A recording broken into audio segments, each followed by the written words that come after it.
line of events on accessibility for the Americas.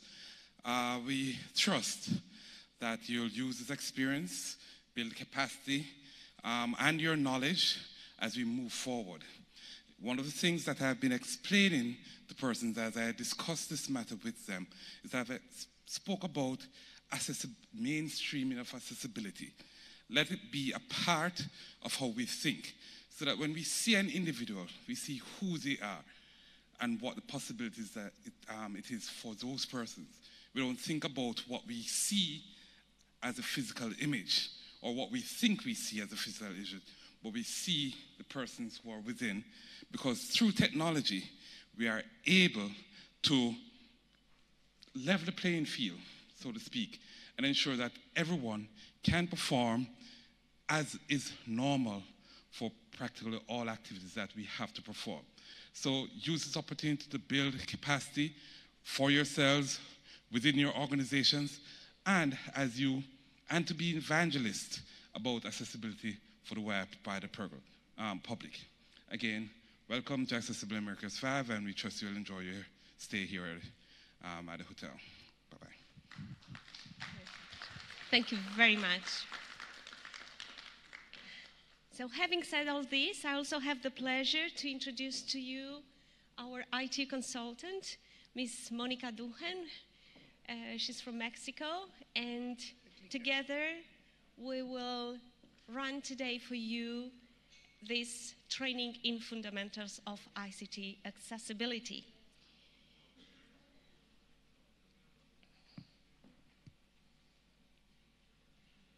Could you kindly...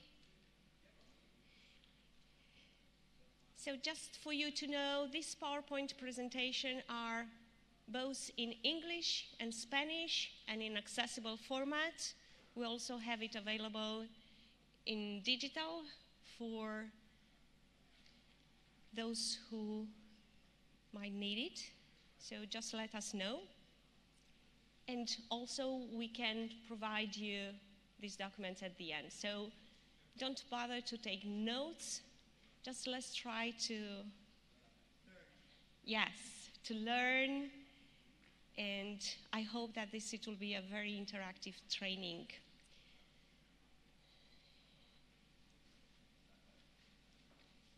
Everything okay? Yeah, 1 minute.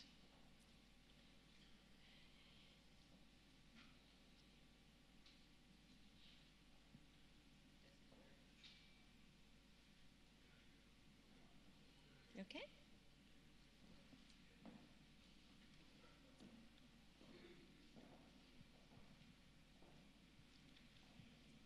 Yes. It's not the right one.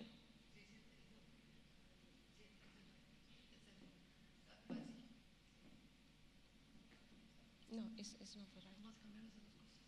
No, mi amor. Amar. So here you have some guidelines for today. As I already told you, it's a certificate-based session, and you will have to complete these 2 tests throughout the training that will provide it to you. And we do hope that everybody will give us the right answers. Lo siento mucho, aparentemente hay un poco problema con la versión.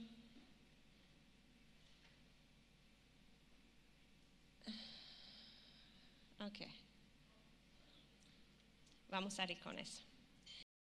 En la agenda va a abrir los tópicos breve, pero todo lo que será importante usted lo va a saber al final de ese curso. So this is the agenda that you will go through in this training, and we do hope that everything that is important will be covered. So let's talk about disability and digital inclusion of persons with disability. What really inclusion of person with disability means? I put a graphic here for you just to pay your attention that inclusion doesn't really mean to include something into something else. Inclusion means merge. This is all about. We have to merge and we have to mainstream. This is inclusion. And the digital inclusion of persons with disabilities means empowering persons with disabilities through information and communication technology. In ITU, for those of you who are not very familiar with us, we are the UN agency in information and communication technology. And we have a dedicated program in our development bureau for digital inclusion, where I'm working. And for us, the digital inclusion apply for persons with specific needs. Who are these persons with specific needs? Are children and youth, women and girls, persons with disabilities, Indigenous and people living in a remote area. Everyone is different. But what does it really mean to include persons in the digital world? We do have a video that I do hope will explain briefly what this means. X factors like, what are they going to do? Because every year's past Can vary greatly. Can we please replay this from the very beginning? Someone does that in a completely different way. When you're planning your next digital creation, think about your audience's preferences and how varied those experiences may be. Don't cut someone out just because you haven't prepared for the way they might interact with your creation. And most of all, make it easy. This is what being inclusive is about. Making sure that everyone gets to do what they want to in a way that suits them. Here are a few things to keep in mind. Some people may have 20/20 vision, but some might find your app blurry or may see colours a bit differently from you or me. Some folks might need to bump up the text size a lot to read it. And some people may not be able to see it all and will listen to content read out aloud to them by a screen reader. So, make sure you have enough contrast. Let your text really pop. Use a bigger font, make it easy to see and easy to change when needed. And code it correctly so that it makes sense when a screen reader reads it aloud. If you're using sound, not everyone will hear it and some will want to turn it off. So make sure you're providing an equivalent way to get the message across, like a transcript, captions, or sign language. We all move differently. Some of us can easily use a mouse or swipe on a touch screen, but not all people navigate in the same way. Some people use the keyboard to go through everything linearly on a page. Others might use a head stick or an eye tracking machine to perform that same action. Some will need more time to get things done, and for some people, it might hurt to move. So you should be able to use a keyboard as well as a mouse to perform any action. Not everyone will understand things easily or in the same way. Every brain is wired differently, so some people process information faster or slower than others. Some people understand information better when they hear it compared to when they see it. Others may find it difficult simply because your language is not their language. And some people just might need more time to process information and act on it. Don't rush them. Write your content so that it's simple and clear. Make it as obvious as you can. As creators of digital experiences, our mission is to make sure our users can do what they need to do.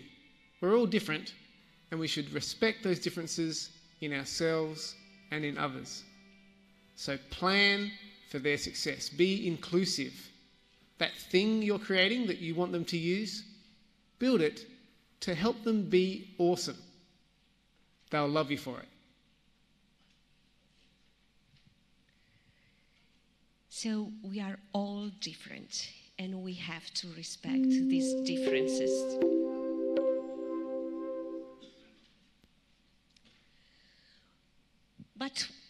what is ICT accessibility actually, and why we should promote it? We do have some definition that we found, which said that accessibility in general, and for purpose of accuracy, I will read. It's an extent to which products, systems, services, and environments and facilities can be used by people from a population with the widest range of characteristics and capabilities to achieve a special goal in a specific context of use. From the ITU Model Policy Report, which I will present to you later on, it's a report that you can use it to build your own policy in your country. We say that ICT accessibility all about it's removing barriers so that person with disability can use information and communication technology. This is all about. Well, from us, the final goal in promoting this ICT accessibility is to help develop the policy legislation, the standards, guidelines, and everything to support establishing an ICT accessibility environment. Of course, which is the final goal? Why we have to work so hard to achieve these digital inclusive societies? To have a better world for our kids later on, to be more inclusive, and to be all together without any differences. And this is also applicable in technology. And technology can help a lot, actually, to make this happen. Well, therefore, there are some global commitments to facilitate access to ICT. Perhaps some of you know that at the UN level, we have the Convention of the Rights of Persons with Disabilities.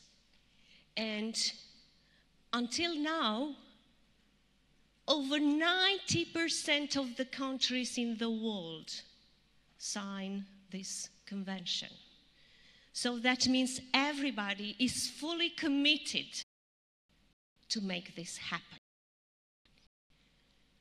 And we do have two specific articles. It's Article 30. We also have, perhaps some of you already heard about, the Sustainable Development Goals. And actually, this topic is throughout all the Sustainable Development Goals. Why? We will see later. With regard to our mandate in ITU to work on this, ITU has 4 strategic goals. And the goal number 2 is inclusiveness. And all our member states, that means all the countries in the world, put a target there. And the target is enabling environments ensuring accessible telecommunication ICT for persons with disability should be established in all countries by 2023. This is tomorrow. This is really tomorrow. And I pay your attention to the definition of accessible ICTs. And I will explain you later on what it is, accessible ICTs. Because we are all talking about ICT accessibility, accessible ICTs. What really means this? I will explain to you. Of course, another reason for which we have to work on this is that global trends are here. This is facts. This is not perhaps. We have 7.7 billion mobile cellular subscription, 3.6 billion internet users.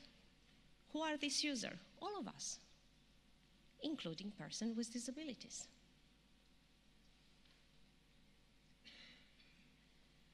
But why ICT accessibility matters? Who are really the people who need accessible ICTs? Let me tell you. We all know that there is over 1 billion people who live with a sort of disability. We all know this. WHO already put this in their report for over 10 years. What perhaps we know less is that we also have the same figure, so over 1 billion youths at risk of hearing loss due to unsafe listening. Why? Because we didn't have a standard.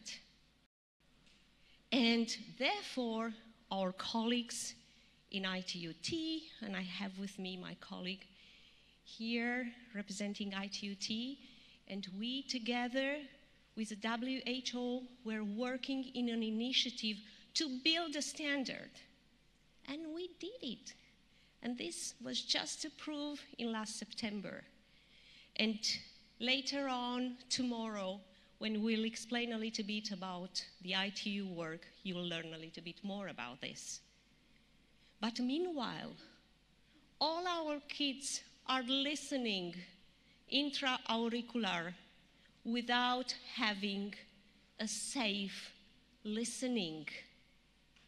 And these kids are the ones who will be hearing impaired tomorrow.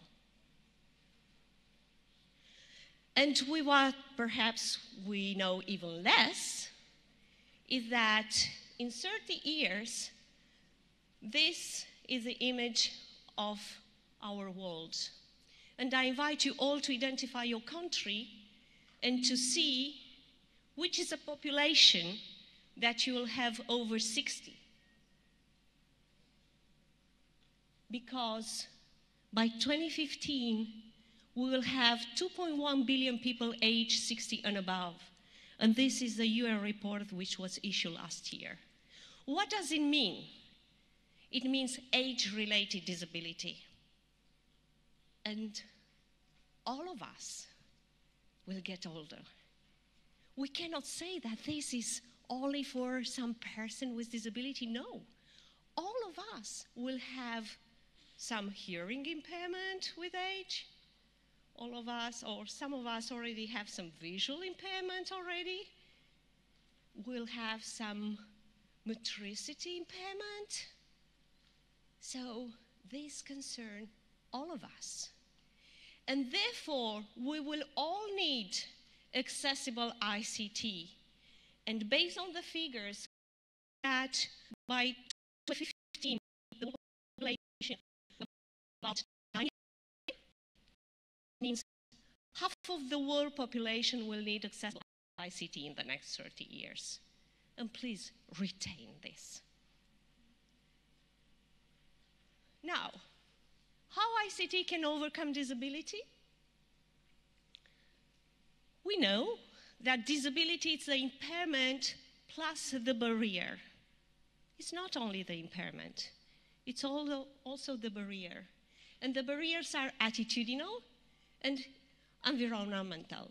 So that means we, as person, we can also be a barrier. So ICT can provide persons with disability with an interface that enables them to communicate and, the most important, live independently. And here I put for you some examples.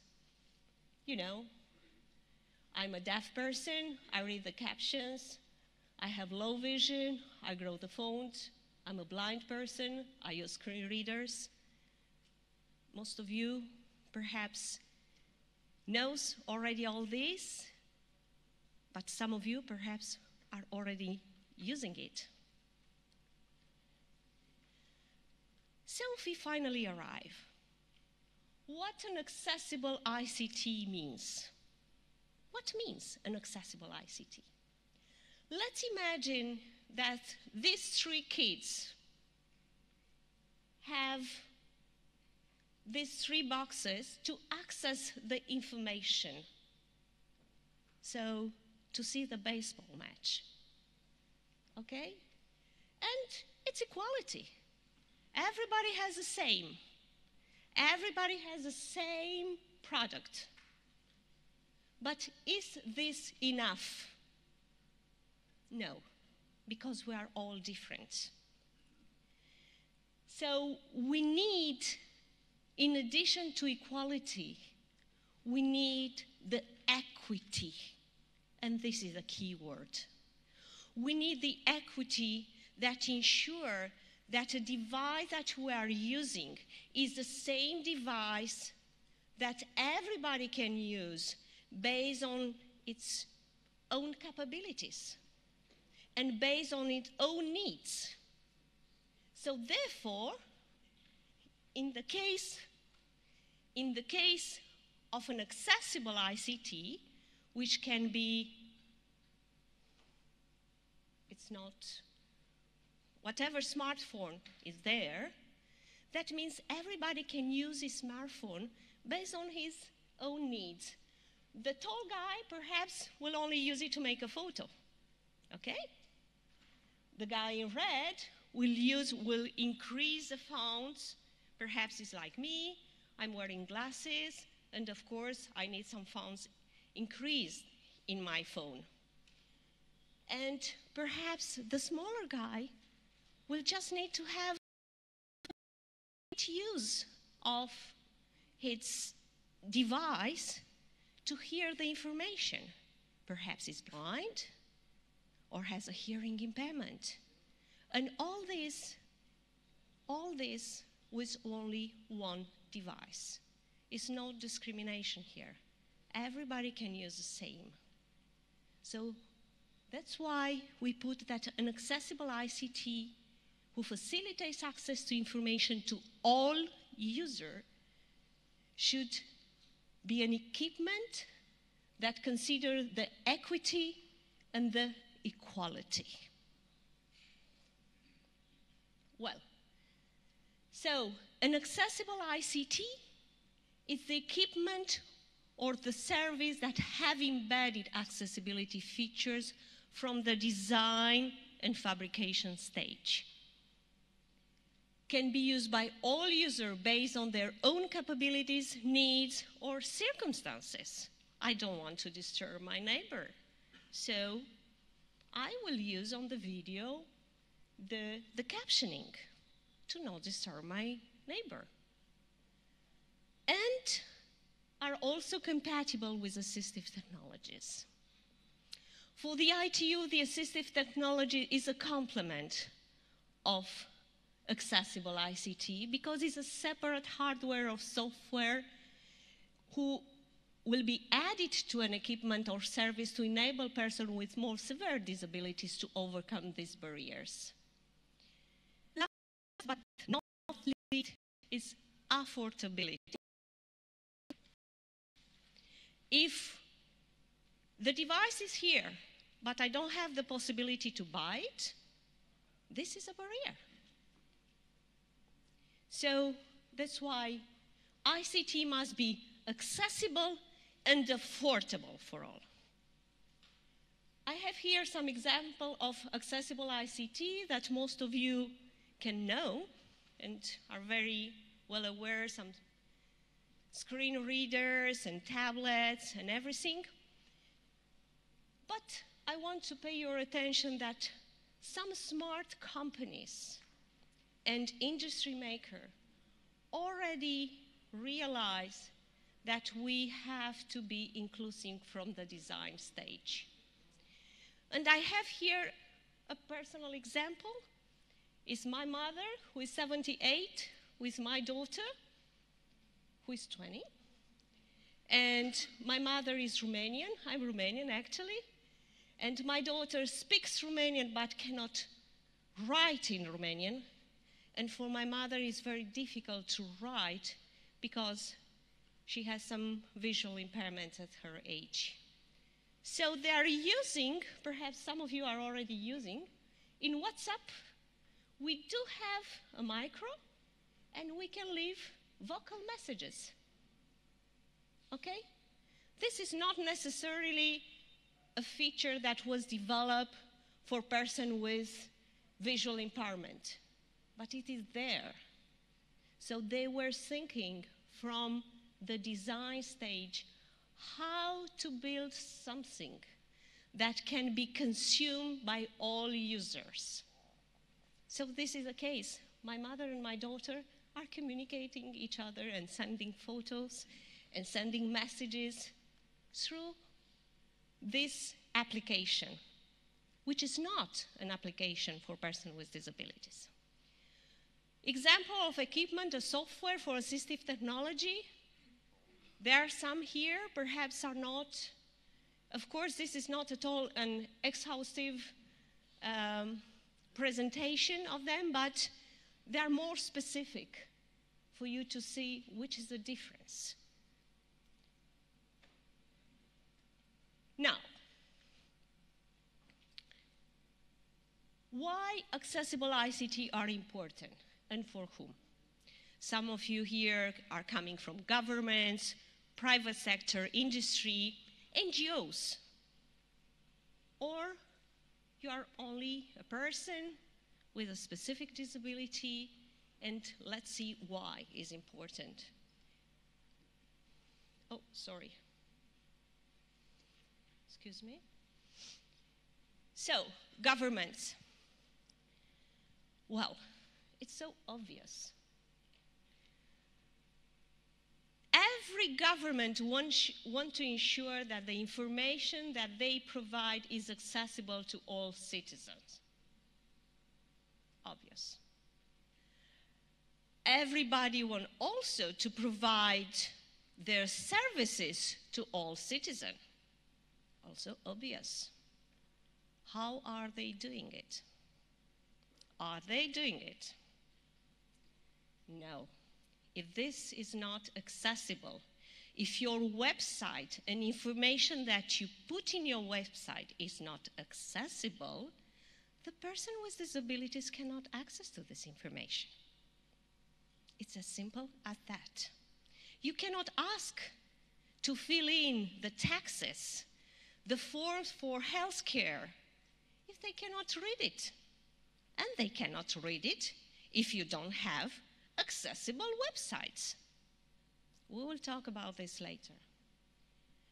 So, more than this, if governments and public authorities purchase only accessible ICT, and we all know that governments are the biggest buyer in the world, no?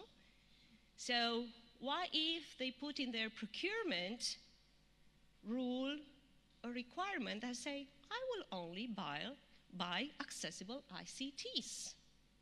What does it mean?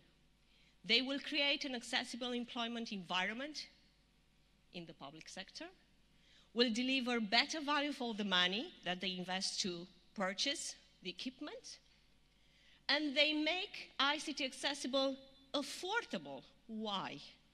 Because all the industry makers, the purpose of doing something is to sell it.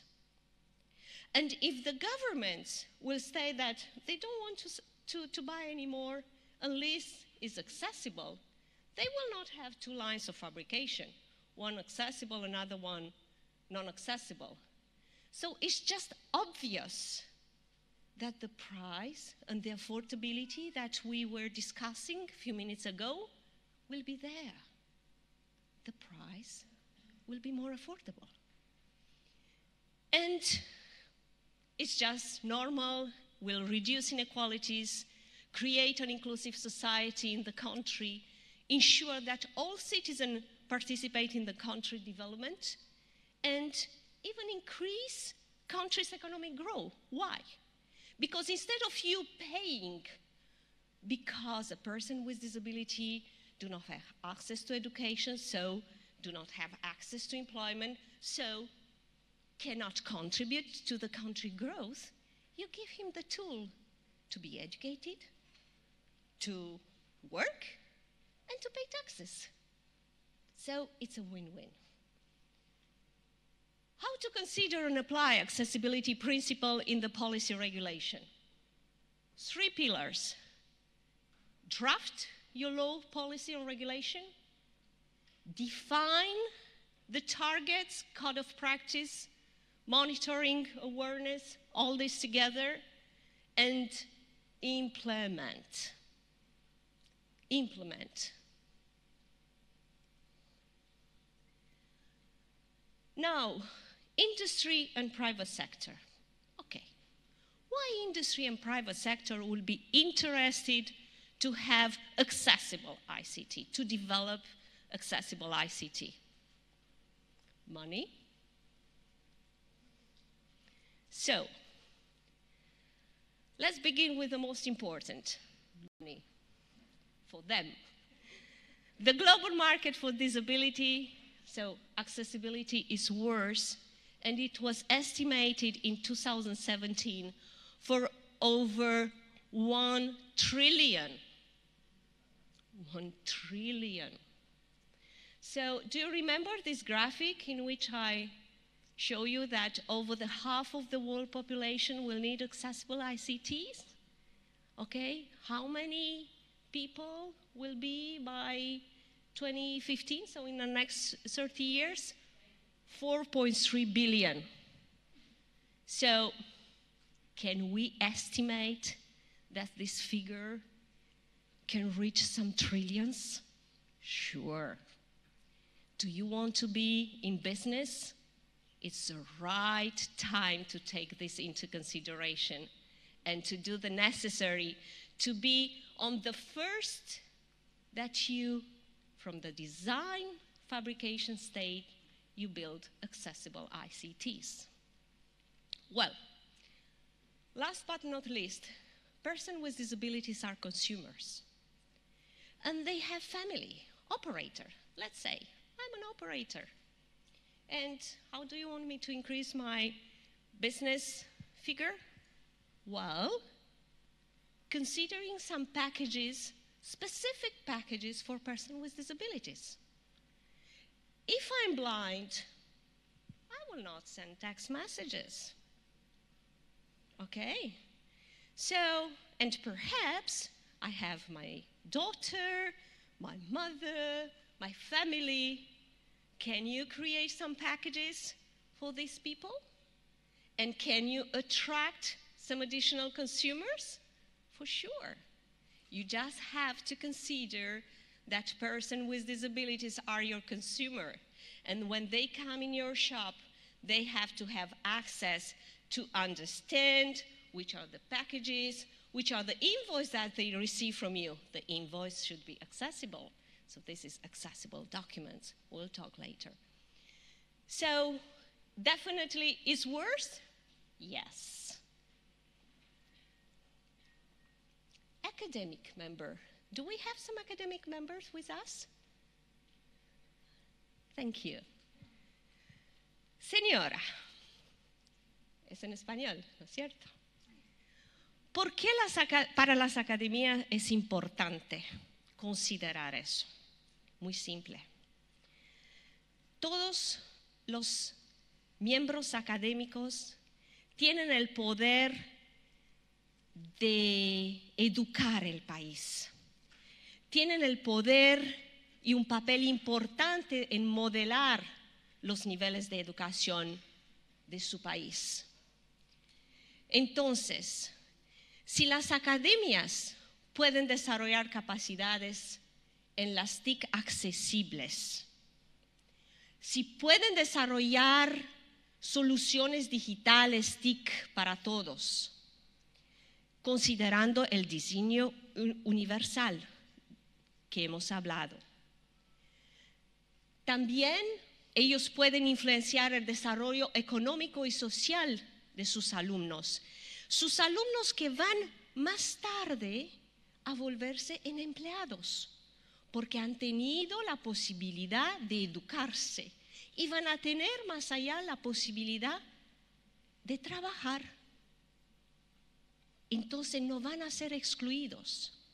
Si además los cursos en las academias serán en formatos accesibles, quiere decir que el currículum que la gente aprenda es de una manera accesible para una persona con problemas de visión, eso significa que usted cambió la vida de esa persona.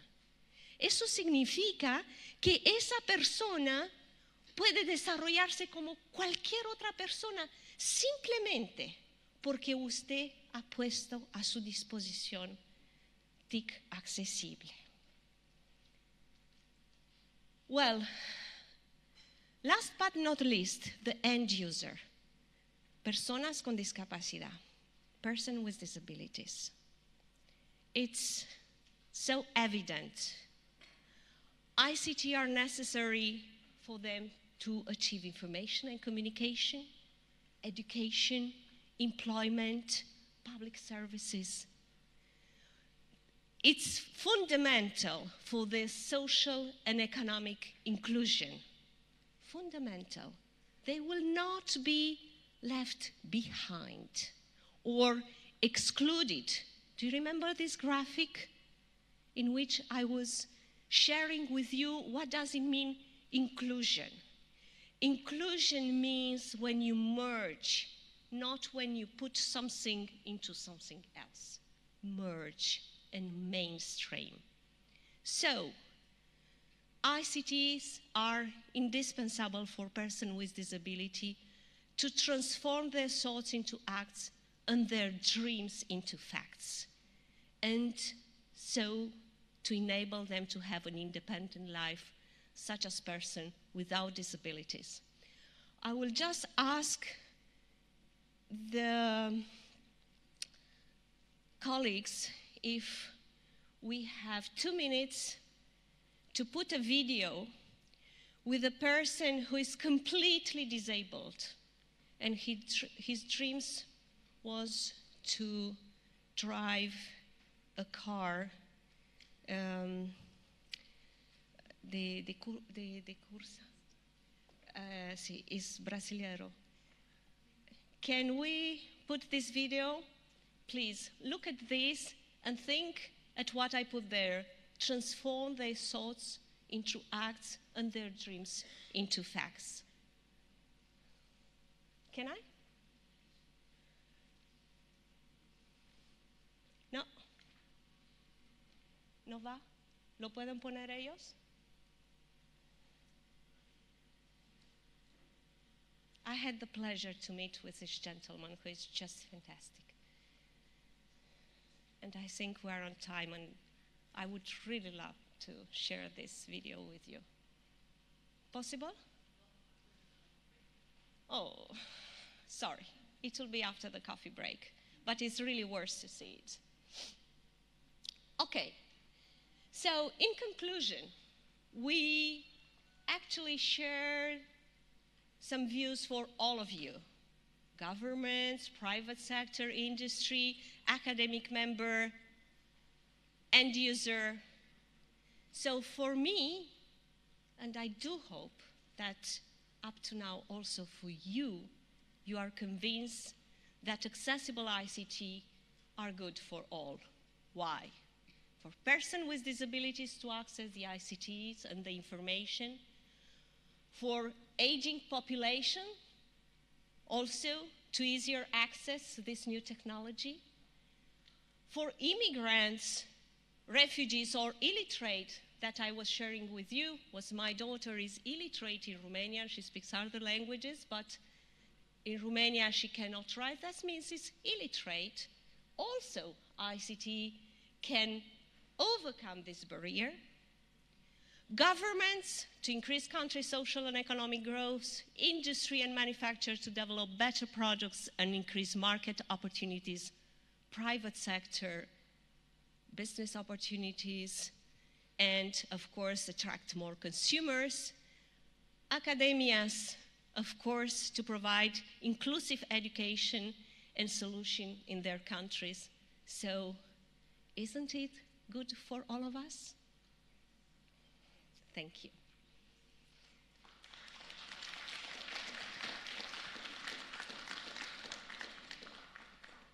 We are supposed to have a break at 10 o'clock. It seems that I was running a little bit more quick than foreseen. I don't know if there is any possibility to take a look to this video just to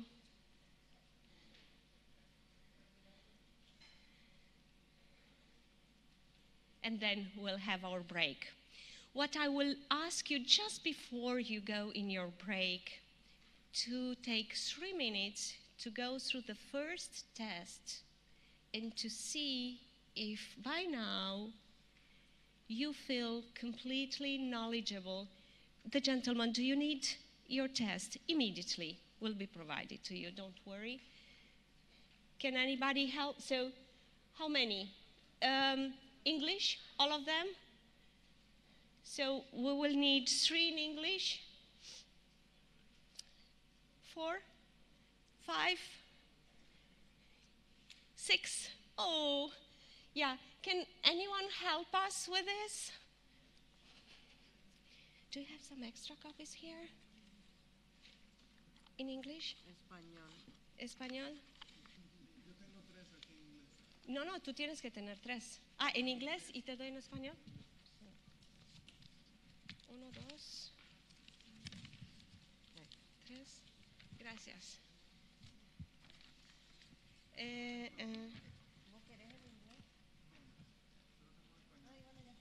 Okay. Someone can have the Spanish form? There is any Spanish? Okay. ¿Necesitamos más formularios? Okay. Meanwhile, if you can share with your neighbor, and I assure you that you will receive it. No worries.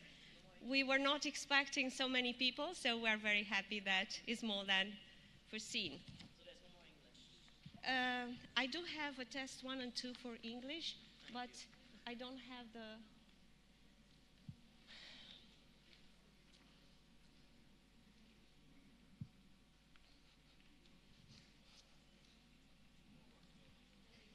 Eso...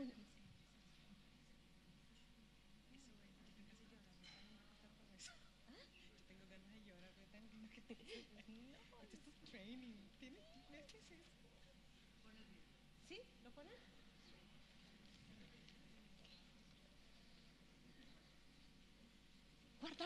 Guárdalo, lo guardan. In English. I have it in Spanish. Okay. English? Okay. Immediately after break, we'll have for everyone, so no worries. Sí, ya me di cuenta. So can we have the video? Yeah? Thank you.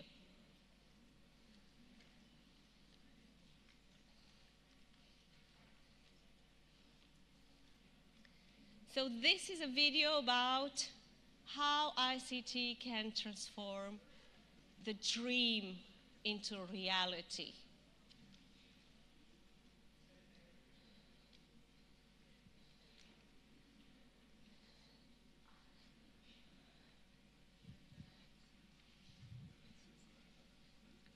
¿Puede llevar? ¿Puede llevar más? 10, ¿está bien? Más, como ve. Vete acá.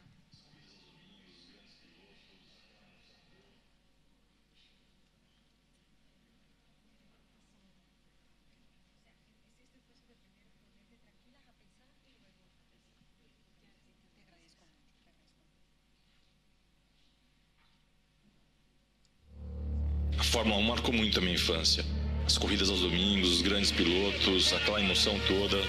E agora estou eu aqui, me preparando para pilotar um carro de corrida.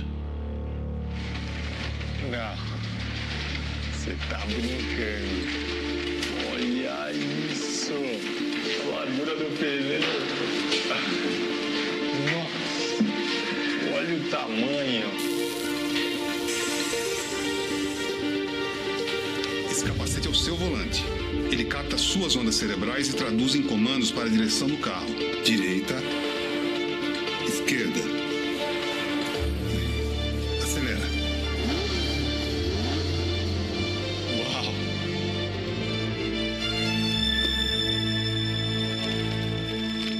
Você está pronto, Rodrigo?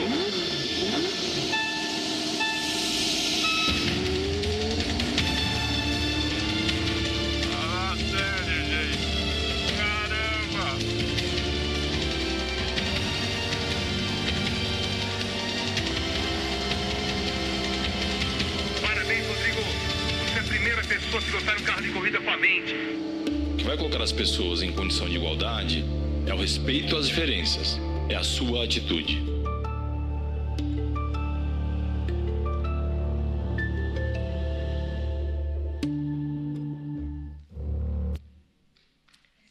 I really hope you like it. I still have tears in my eyes because I had the pleasure to meet this gentleman. Wish you a very good coffee break. Thank you.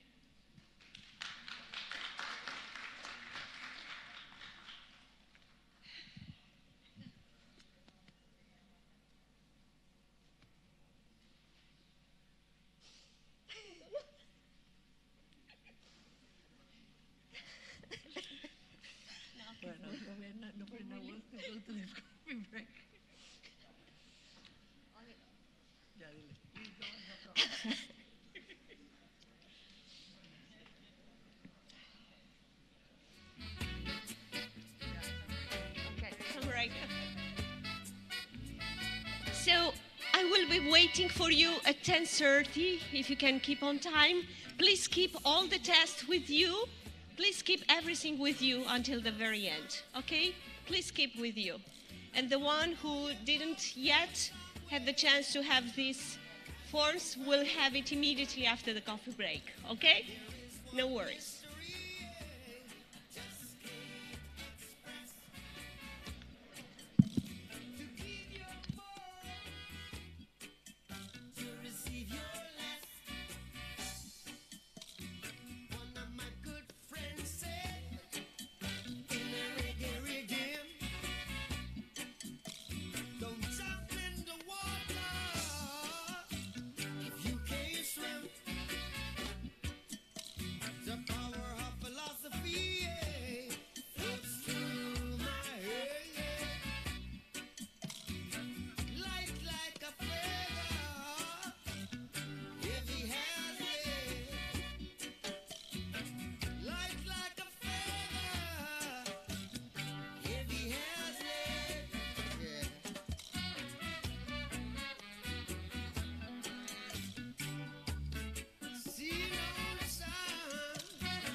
the down pressers set me free.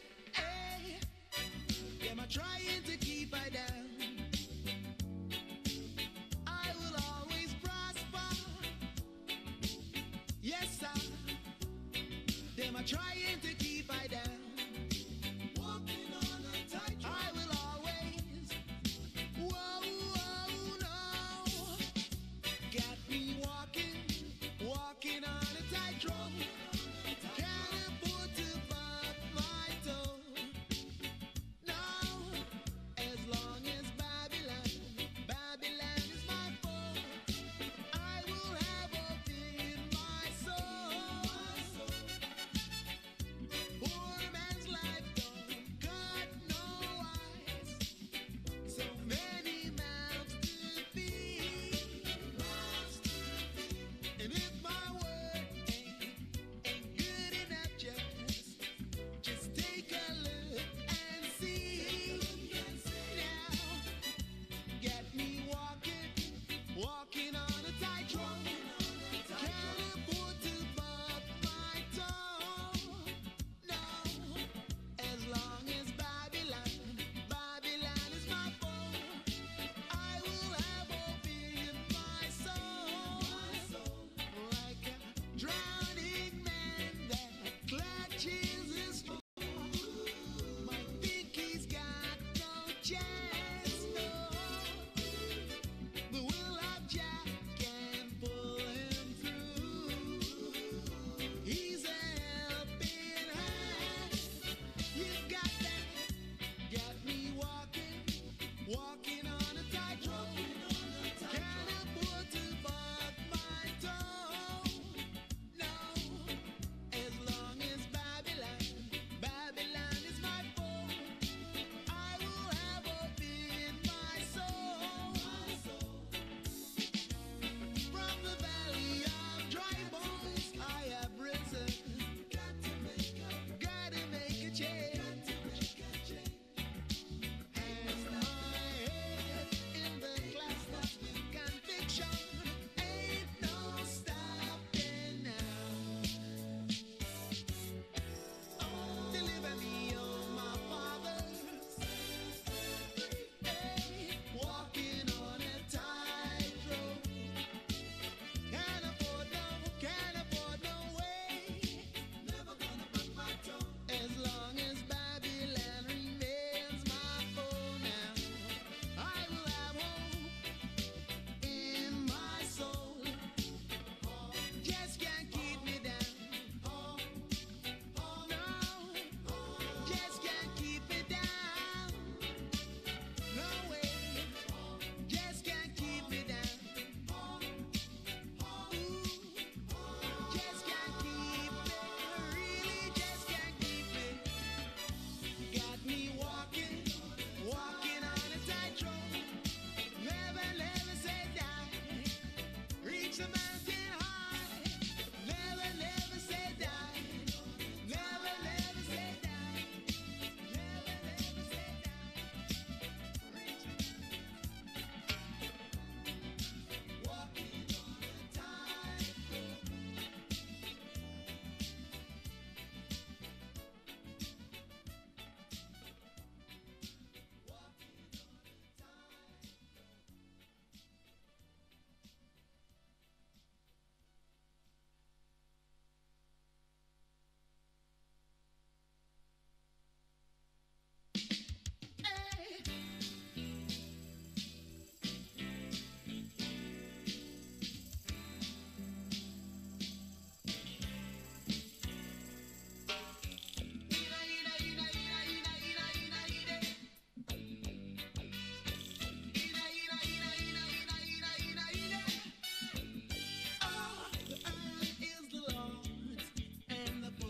Thereof now, gave man his love.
each have a button fingertip control.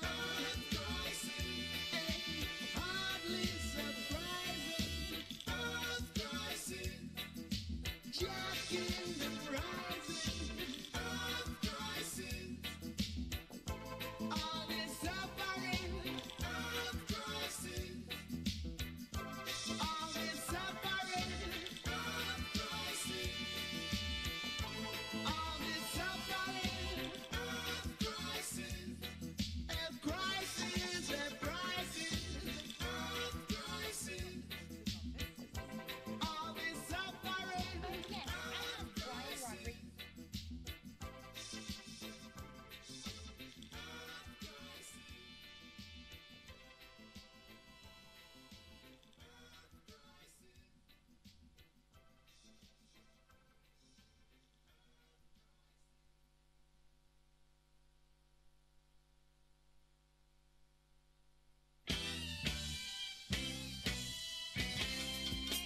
Music a bubble, not looking for trouble. Some shekels be eye shades, just a burn up the last break. Session rocking, yeah.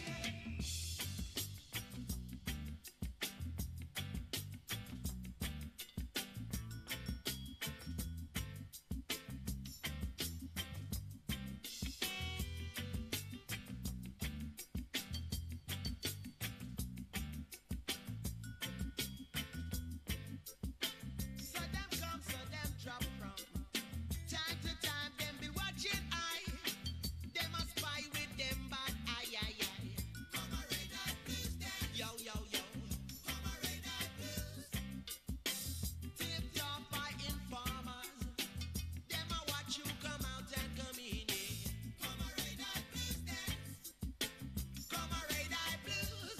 Yes, they knew when the time would be right. Run camp, get crash, I party. Come a red eye blues, then. Come a red eye blues. Red blues dance. Red eye blues, yeah. Come a red eye blues dance. Come a red eye blues. Kick out door, boy, I name them call. I back against the wall, a rubber data. Come a red eye blues dance. Come a red eye blues. Them a run come till I buy. Interfere with I. Big step to destroy. Rasta cry blood. Dreadlocks cry blood.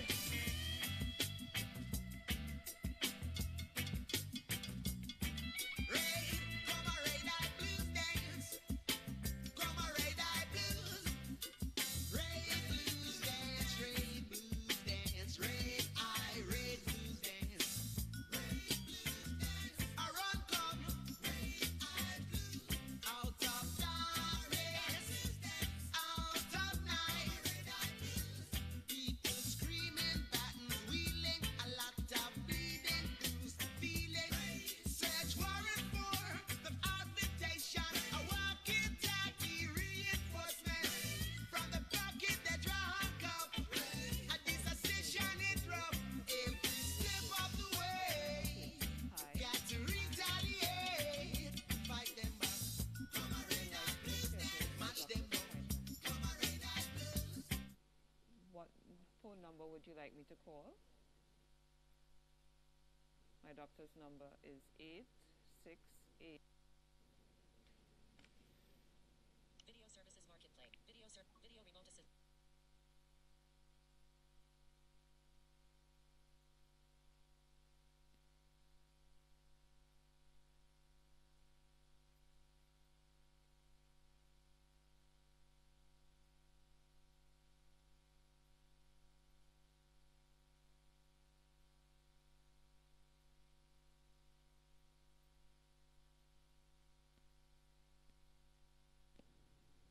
Thank you for calling Caribbean Video Assistance Relay Service.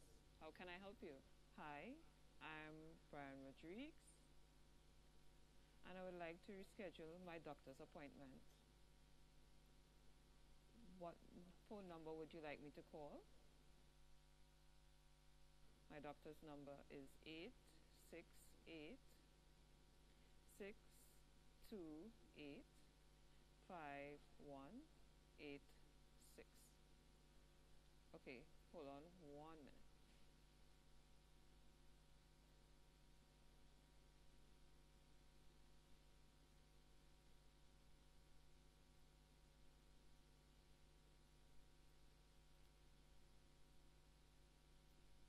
It's ringing.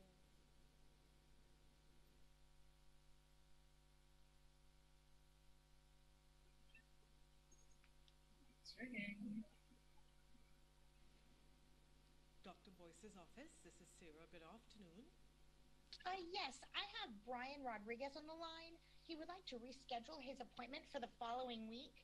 He's deaf, and I'll be interpreting the call, so there might be just a little bit of a delay. Go ahead. Sure. Let's see.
we would like to invite you to take your seats.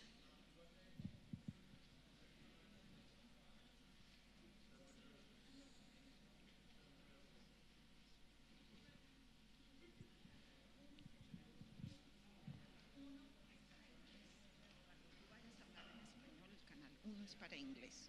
Canal 2 es para Y el canal 2 es para español. Deja que entre la gente. ¿Quieres que te ayude a traer unas personas? Si puedes, gentilmente, así sí.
So we invite you to take your seats.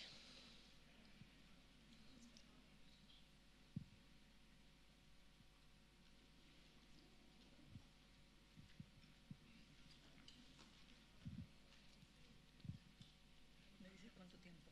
¿Cuánto tenemos ahorita? A las 12 tenemos una hora y media. Ah, perfecto. Perfecto.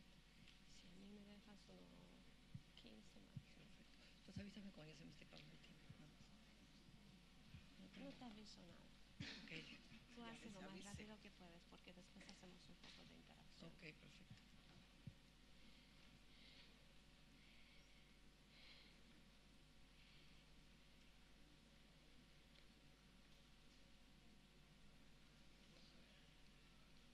So thank you for coming on time. And so, let me share with you.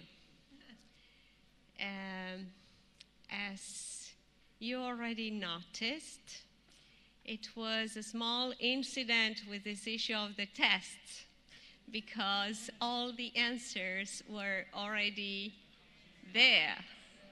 Okay? This was God. I don't know, but the people who help us print the wrong version with the answers.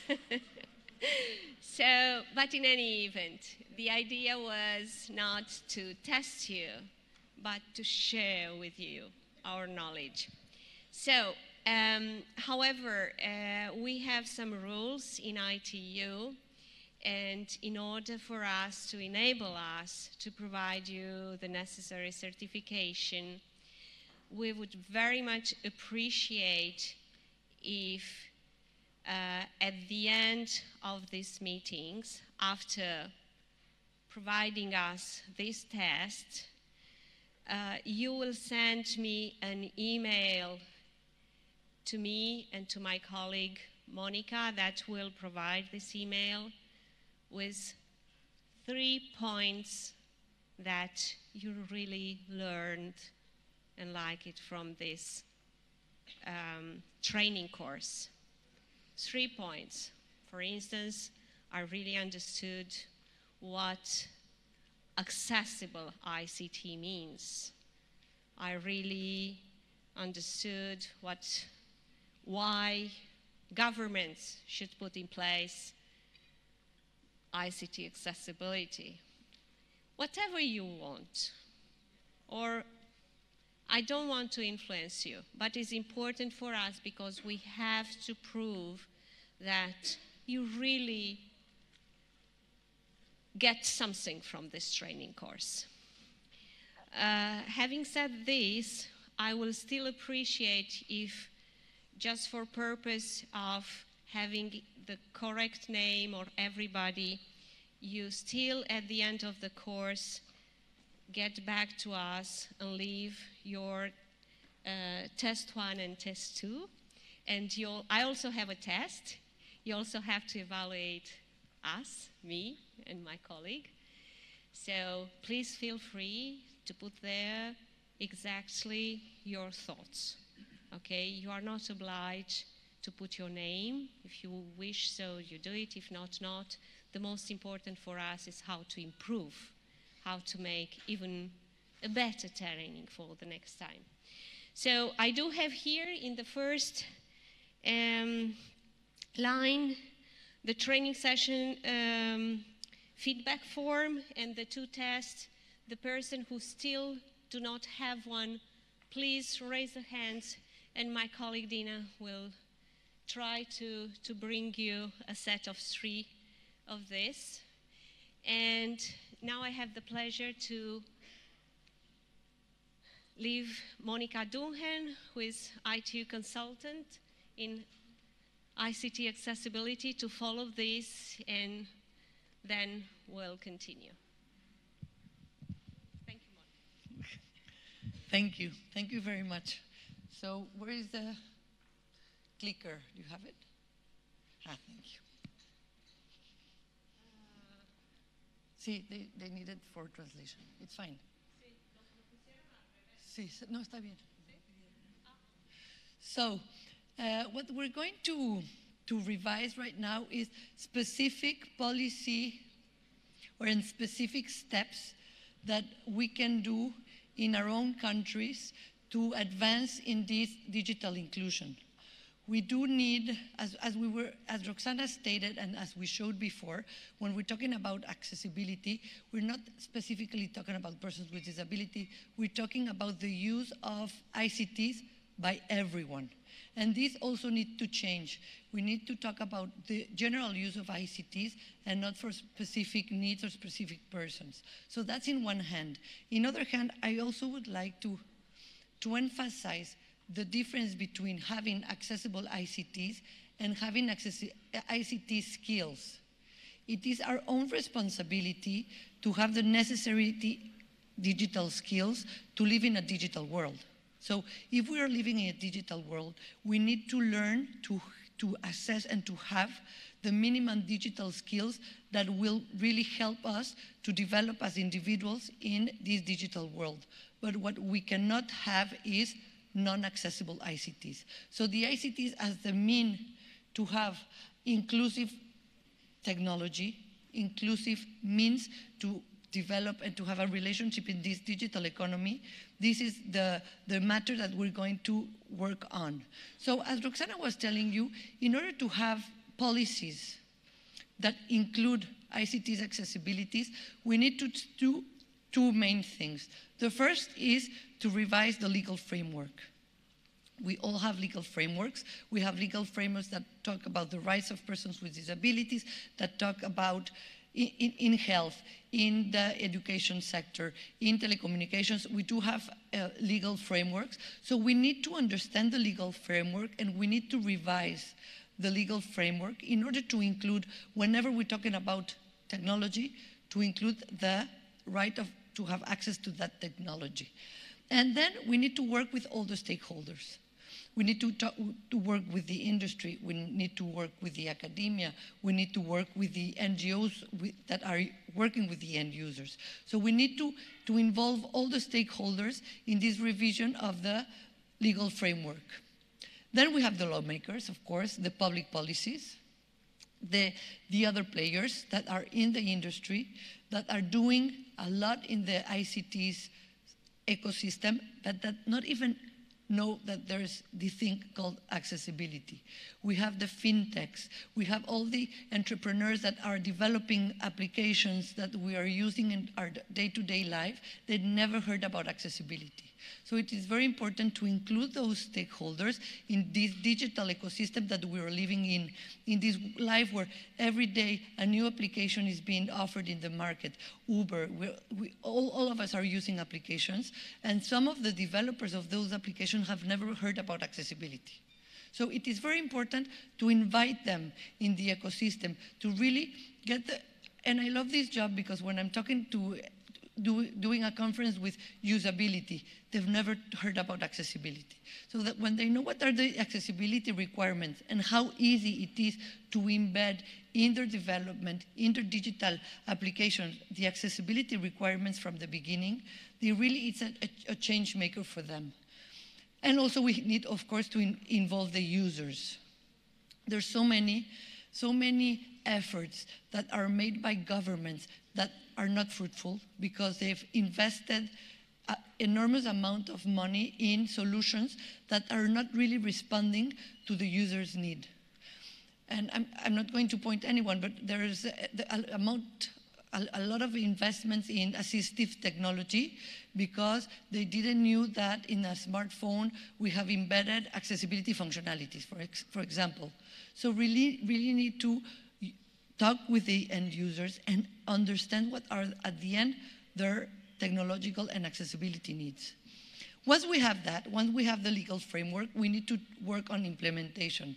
And implementation, I think, is the most important part of our work here. Why? Because in our country, and we'll probably see it in the assessment, almost all our countries have already changed their legal framework and have already included obligation of accessibility and access to digital communication for everyone.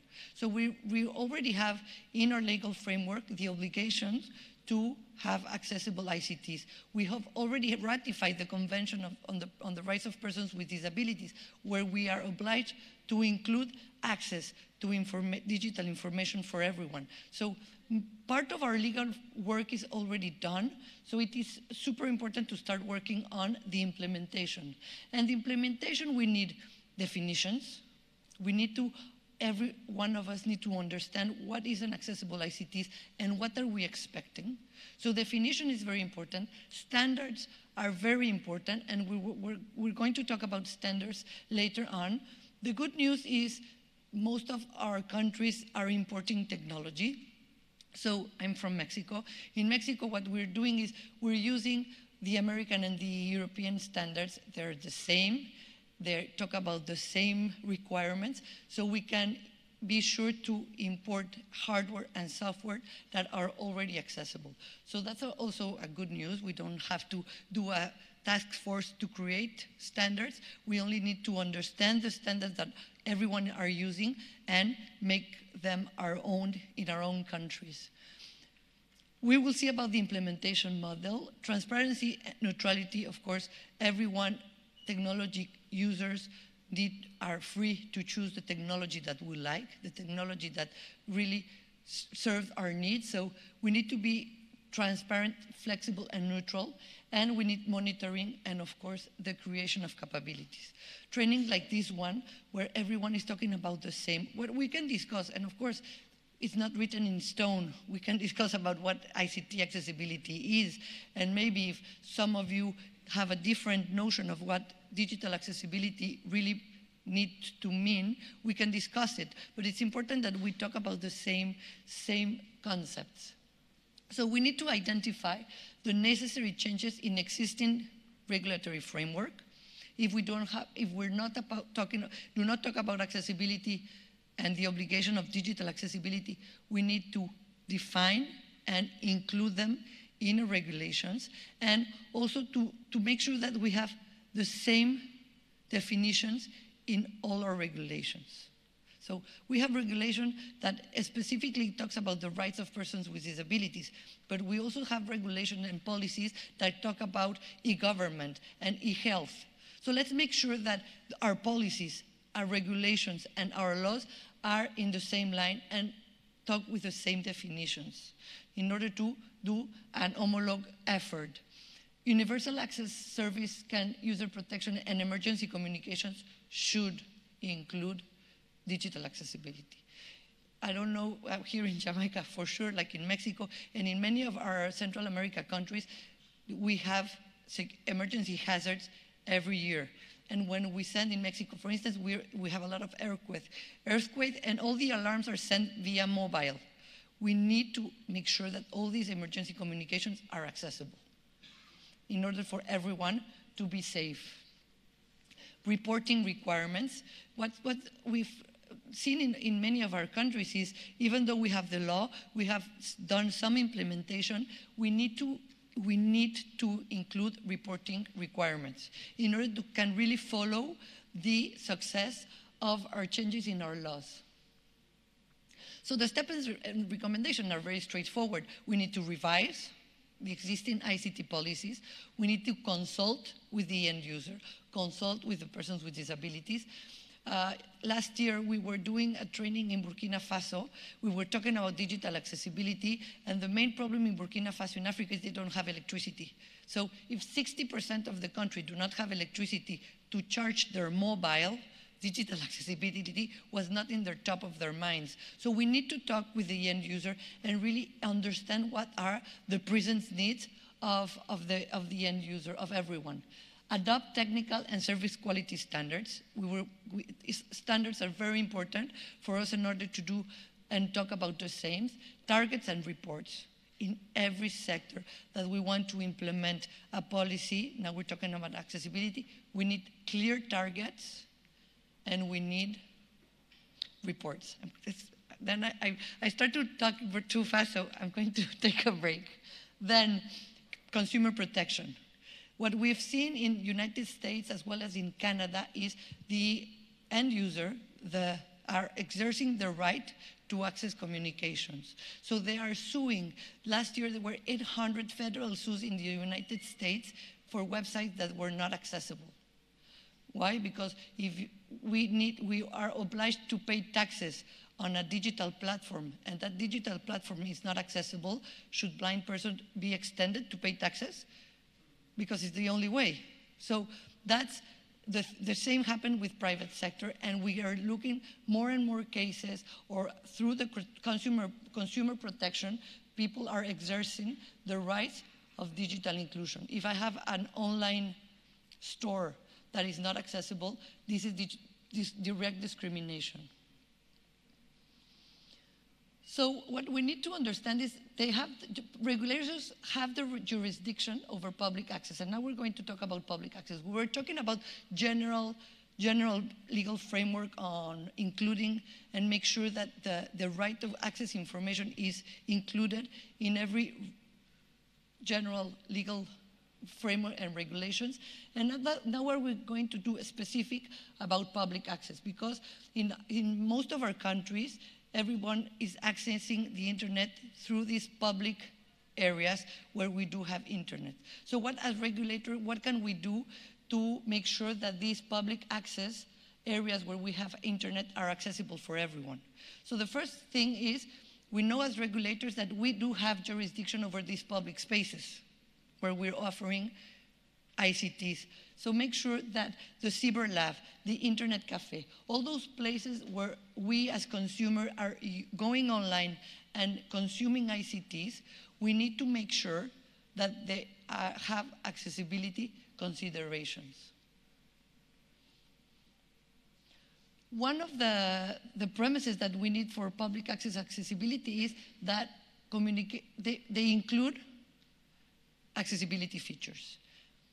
Some of them are listed here. We need to include hearing aid compatibility, volume control, tactical keys. In these cyber cafes, in every telecenters that we encounter, let's make sure that they comply with the minimum requirements of accessibility. Also equipped with universal icons of accessibility, so we understand what we are using. Screen reader software. Today is very easy because almost every technology comes with screen readers embedded, but let's make sure that the owner of this public access knows that it's a requirement, just to make sure that we really have all the accessibility features needed. To have a private place, if I am a user of a screen reader and I want to put personal information or sensitive information, I need to have a quiet place in order to hear my information and no one else need to hear. So we need for public access to have a clear list of what are the accessibility requirements. So as regulators, what we can do, we can make special prices, special tax incentives to all those public access places that include the accessibility features and accessibility requirements. So the key issues to have public access accessible is to define what is a public access, to define what are the accessibility requirements within a public access, consult, and we were always going to talk about the consultation of the needs of persons with disabilities. We need to launch a project in Mexico with relay service, and the users, the deaf user of the relay service, are so used of not being taken into account that we paid hours of translations and no one were using it. So we need to consult with the users. We need to create awareness of what are the accessibility features that we're offering everyone in those public access. If we do have the service of the relay service, make sure that the end users knows about it. Colombia has a very big project on relay services, and now every Colombian knows that they can go online, go directly to that relay services and get direct online relay service. So we need to create awareness, and we need to work with the end users. We need to have targets and monitor as always, and to create some incentives. When we're talking about public access as universities, cyber cafes, what if we can do some financial or tax incentive in order for them to have accessibility embedded in those public access? Because in rural areas where everyone is going to this telecenter to access to internet, to have this interaction with my government, because there are plenty of government interactions that now we are obliged to do them online. So what do we do if we are in rural areas? We go to the telecenter. So those telecenters, those public access to internet, need to have these minimum accessibility requirements. So in order to have them, we can do it through incentivize the internet. We can think about a lot of schemes in order to award and incentivize those public access to comply with accessibility. And it's a market opportunity, of course. As Roxana was telling later on, it's a market opportunity. It's a non-attendant important market that is using ICTs, and they need for us just to comply with their demand. There's a supply, but there's a demand. We need the supply to go up. What about television and video programming? Also, there should be requirements of accessibility on all the video and content that we are consuming. Even if countries have not yet migrated to digital television, it is true that more and more we are consuming content from mainstream platforms. So even the television is also a big issue. We are consuming through video programming. So it is important even if we haven't migrated to digital television. It is also important to provide or to have clear requirements to the content creator and to the licensed suppliers. What are the accessibility requirements for all those who are creating content and having a broadcasting license? What we just see in Mexico, just in August, the government issued obligations of hours of accessible content. We also have that in Canada, we have that in the States. So every content creator, every television network knows that there's an amount of content that need to be offered in accessible content. Now it's more and more in the digital transformation of the television, we have accessibility features. We can have closed captioning. So it's easier to include these accessibility features in the digital content. But we need to make those obligations clear, either in the license or in our policies. That's it. No. Okay. We had a video, no? I think that's why. But it's not going to go on.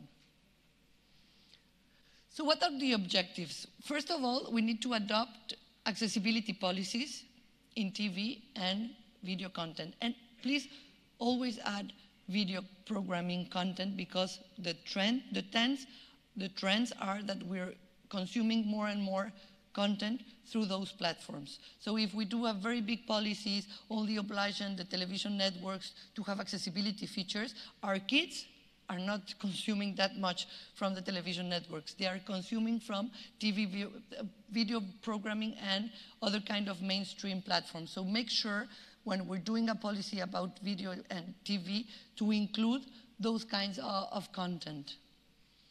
Ensure that electronic programming guides include the international icons of accessibility. If it's a closed caption content, to put the double C. If it has audio description, to include the icon for audio description, in order for the consumers to understand which are the content that are accessible or not.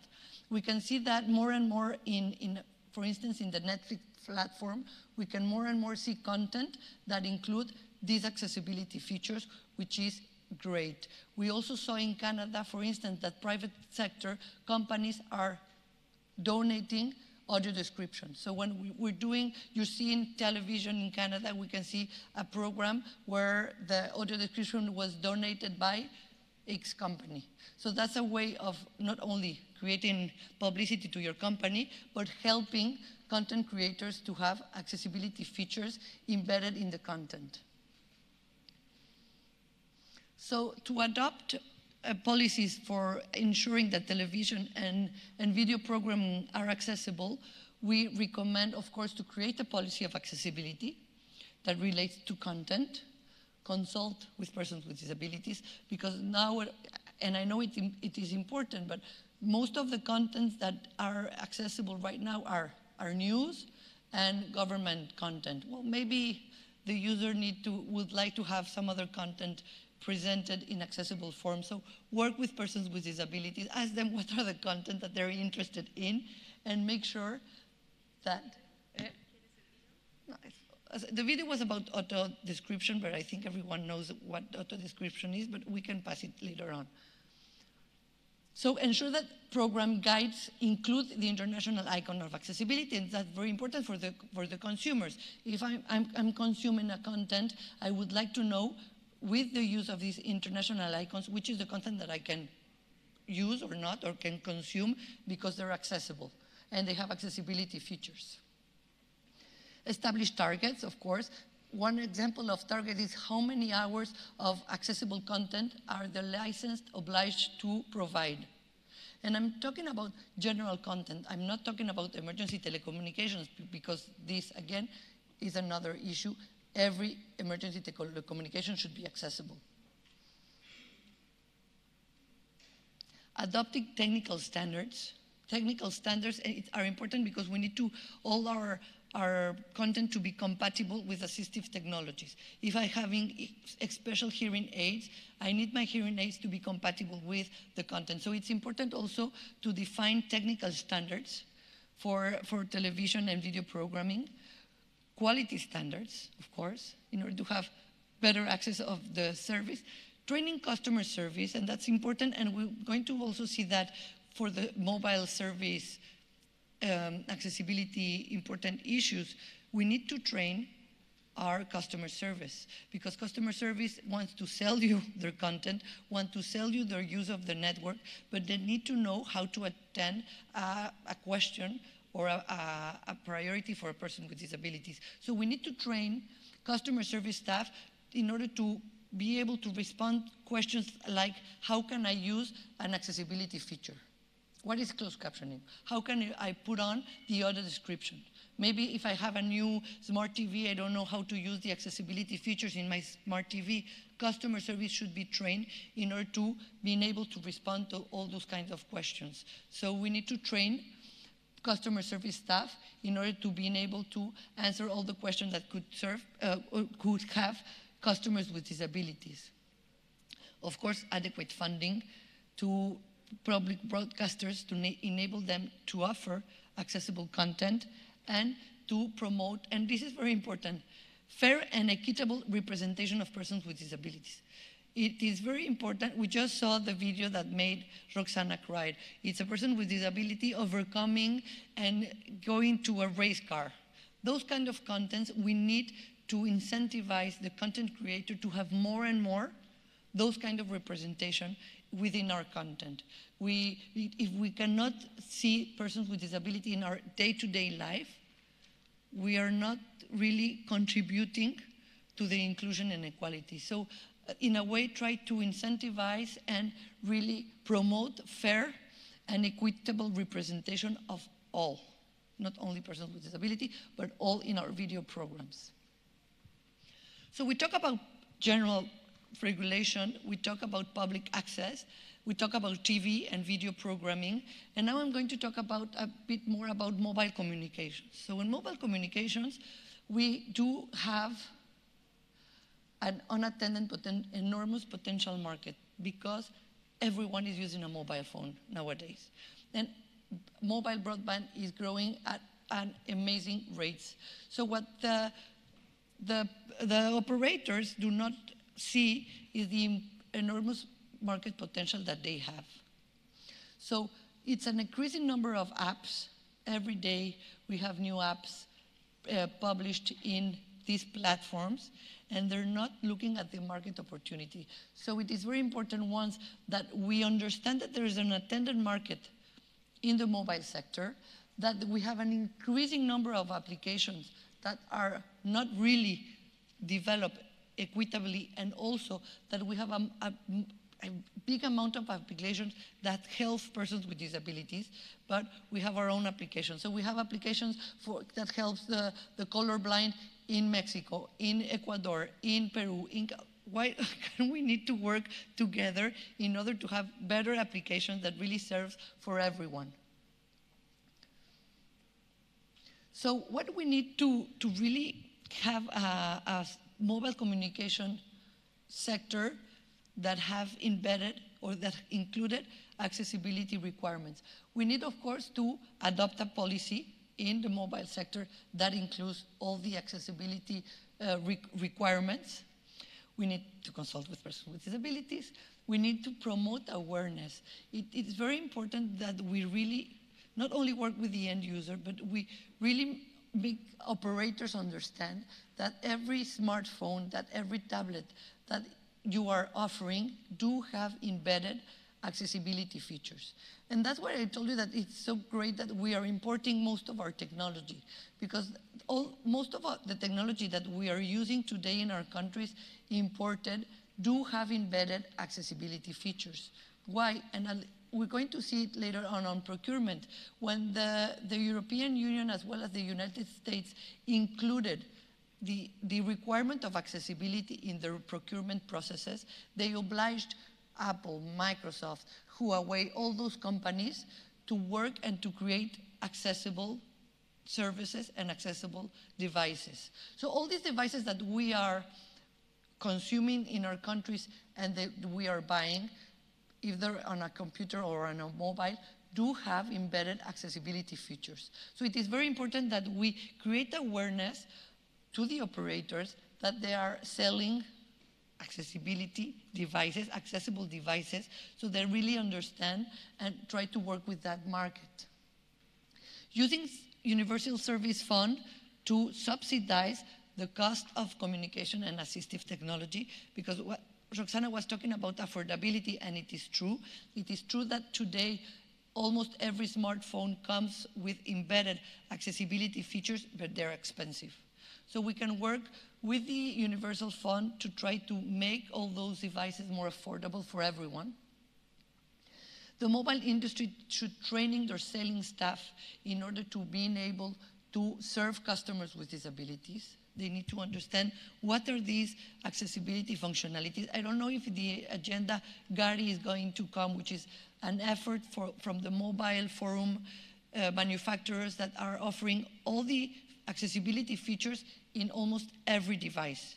So if you have, it doesn't matter the brand, a smartphone, you can see in that database what are the accessibility features that the specific phone or tablet are offering.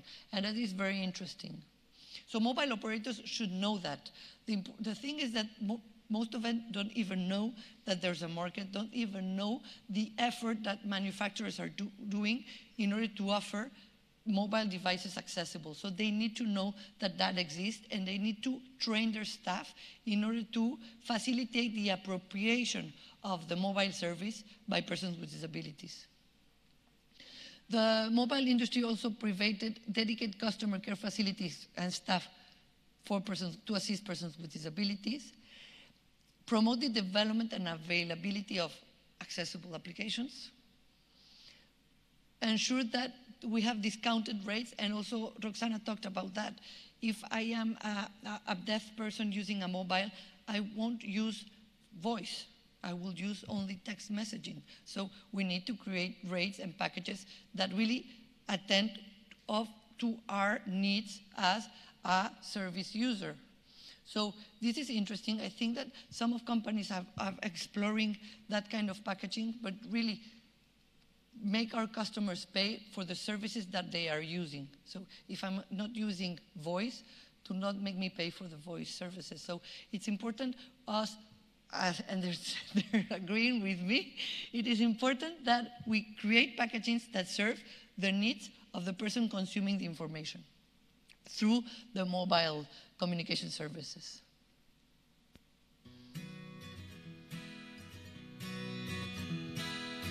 Digital technology has created amazing opportunities for communicating, sharing information, and banking and shopping. But users of your digital technologies have different needs.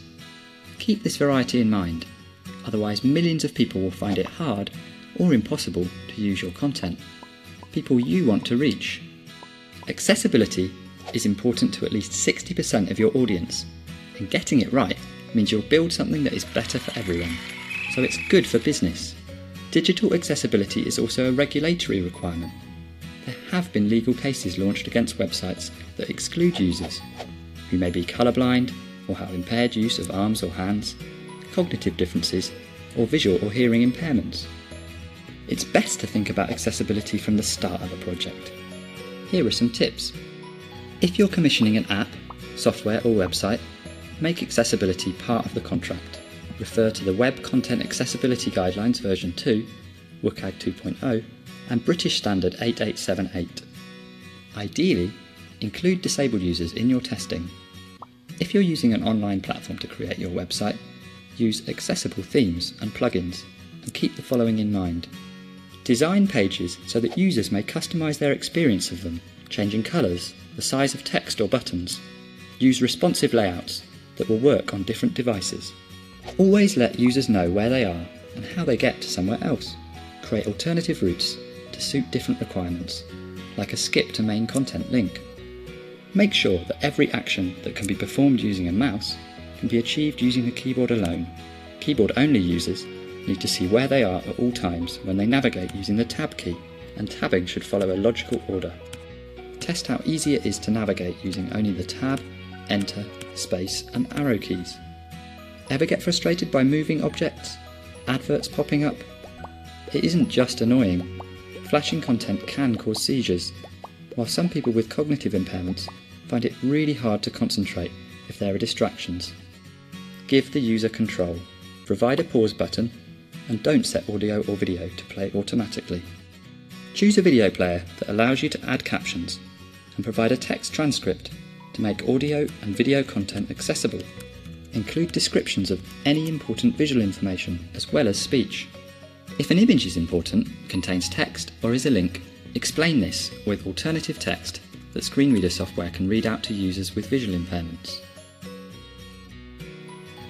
Is your text in easy to understand language?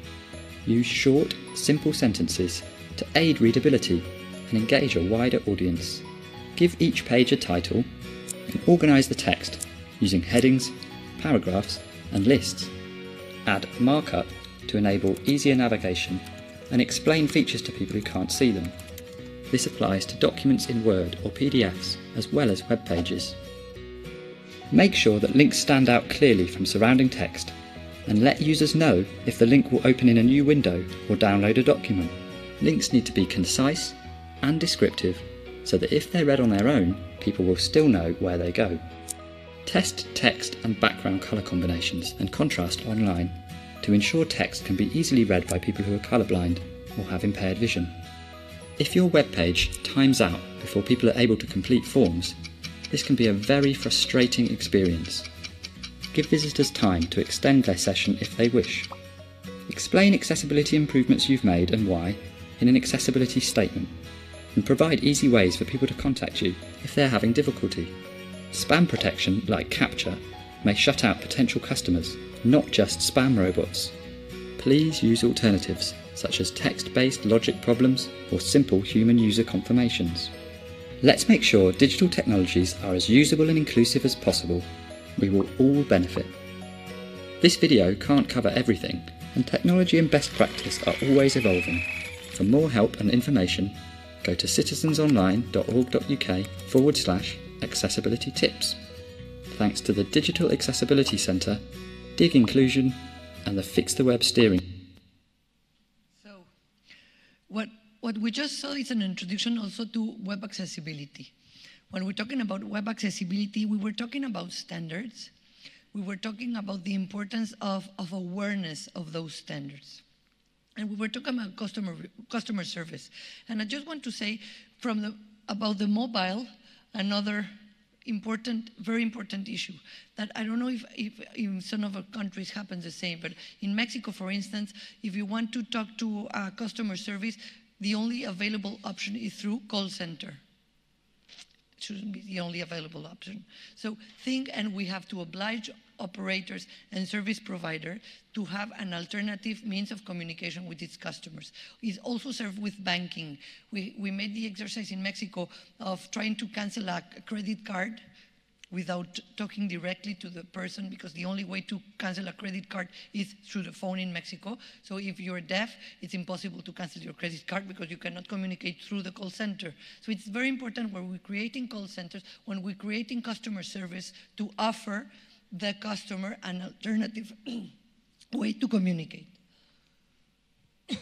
Now let's talk about web accessibility.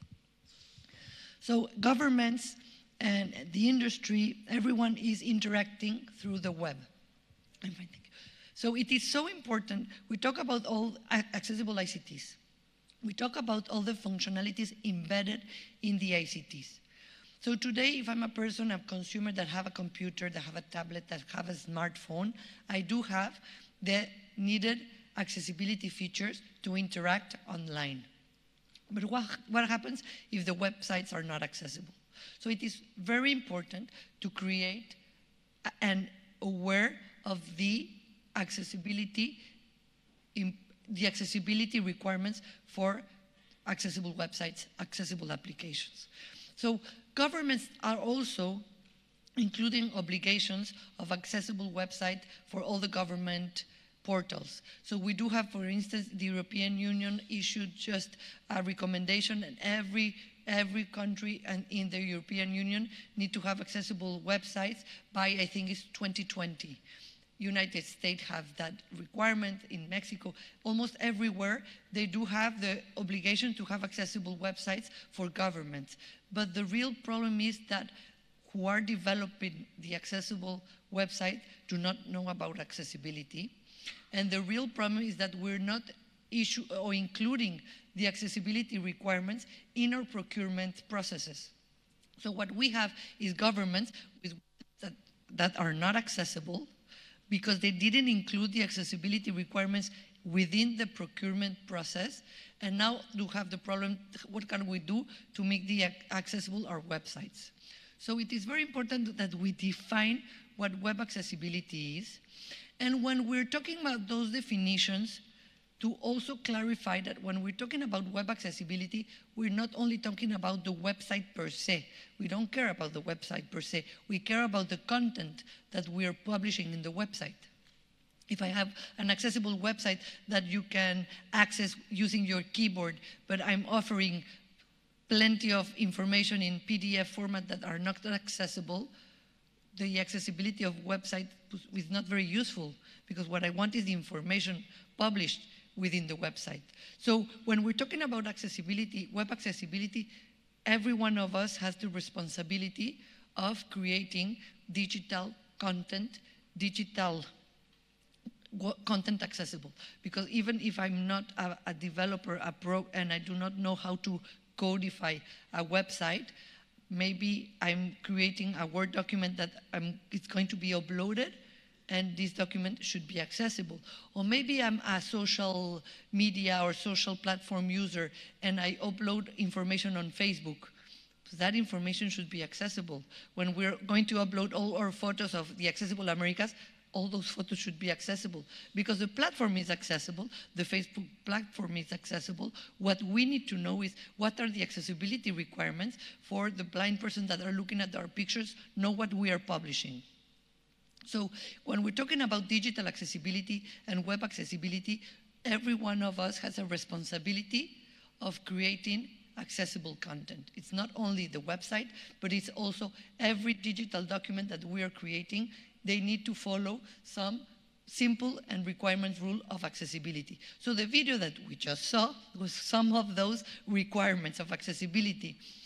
3 out of 11 men are colorblind, and I don't know why it touches more the men than the women. So if 3 out of 11 men are colorblind, and all the information I'm giving you is based on color, 3 out of 11 men do not understand what I'm saying.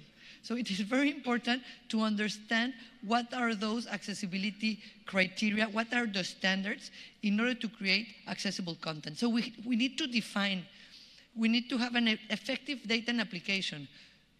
Every government should have accessible website, period. No.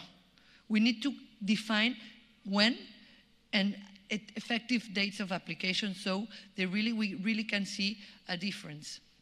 Objectives. Objective in our web accessibility policies. What do we mean about accessibility, and what are accessible websites? Awareness, not only to the procurements and to the buyers, but also to the market. The market should know that if I am developing websites, if I'm a marketer, a developer of websites, I need to be aware of what are those requirements in order to be accessible. The Web Content Accessibility Guidelines 2.0 from June 2.1 are the international standard on web and content accessibility. In Section 508, which is the standard for procurement of accessible ICTs in the United States, it is mentioned, as well as in the European standard, in the Mexican standard. Everyone around the world is using Web Content Accessibility Guidelines as the guidelines to have accessible digital content, either in websites or in digital format. So it is very important that we define and that we include the standard when we're defining what we understand by web accessibility. The conformance level of public website around the world, the best practice, we have 3 levels of conformances in the Web Content Accessibility Guidelines. A should be the minimum level of accessibility that any website, any application mobile application should have. Governments around the world are using a AA level of compliance. So if we're creating a new law, we're updating our laws of digital accessibility, of access to digital communication, we need to clarify what is going to be the standard and the level of compliance that we're expecting for the websites.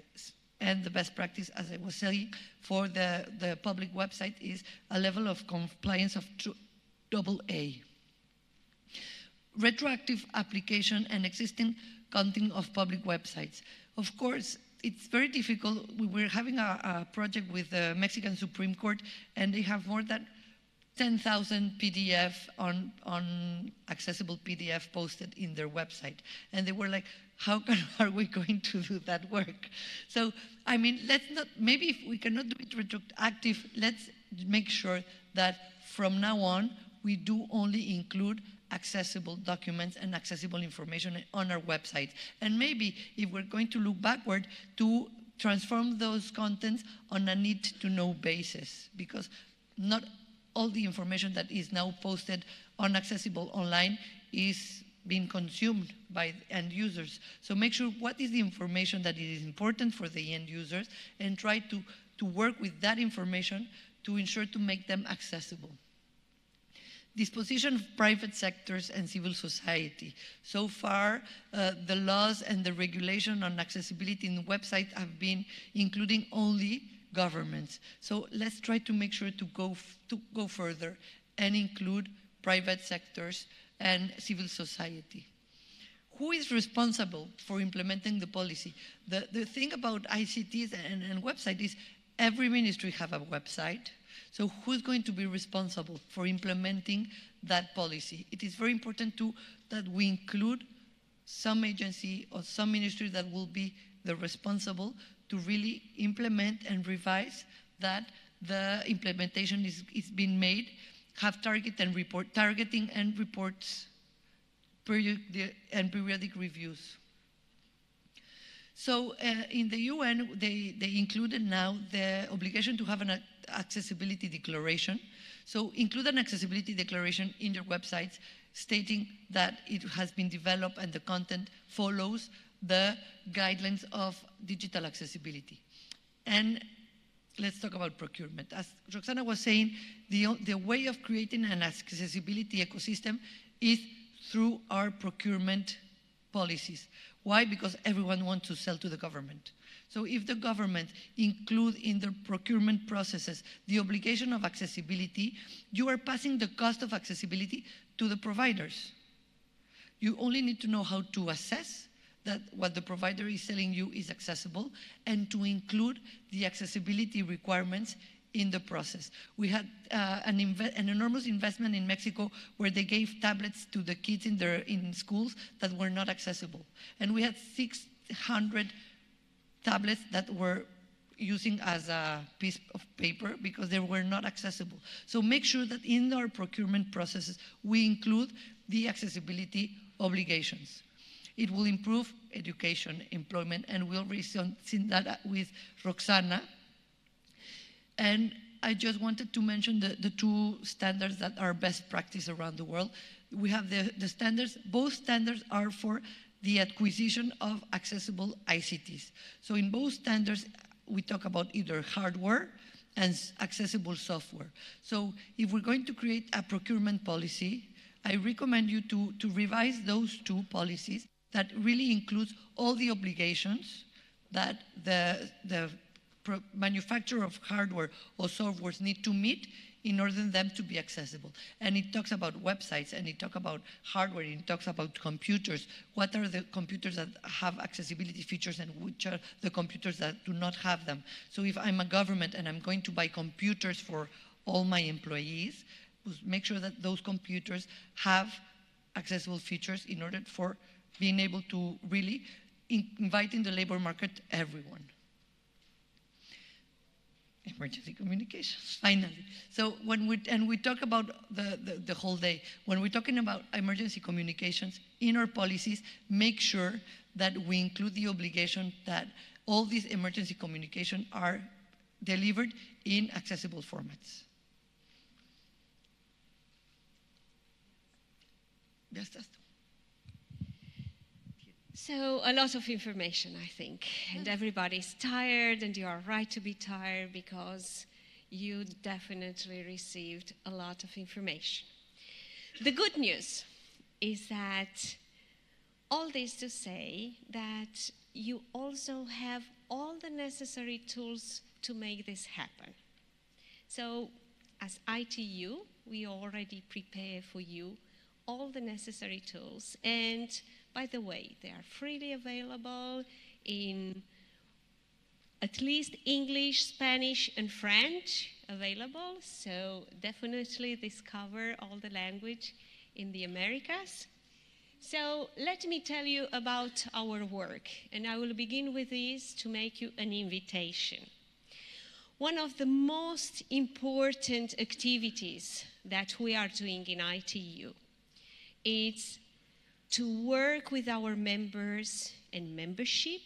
As you know, we have the countries, 193 members, but we also have over 800 members. That means private sector, industry, and academic member.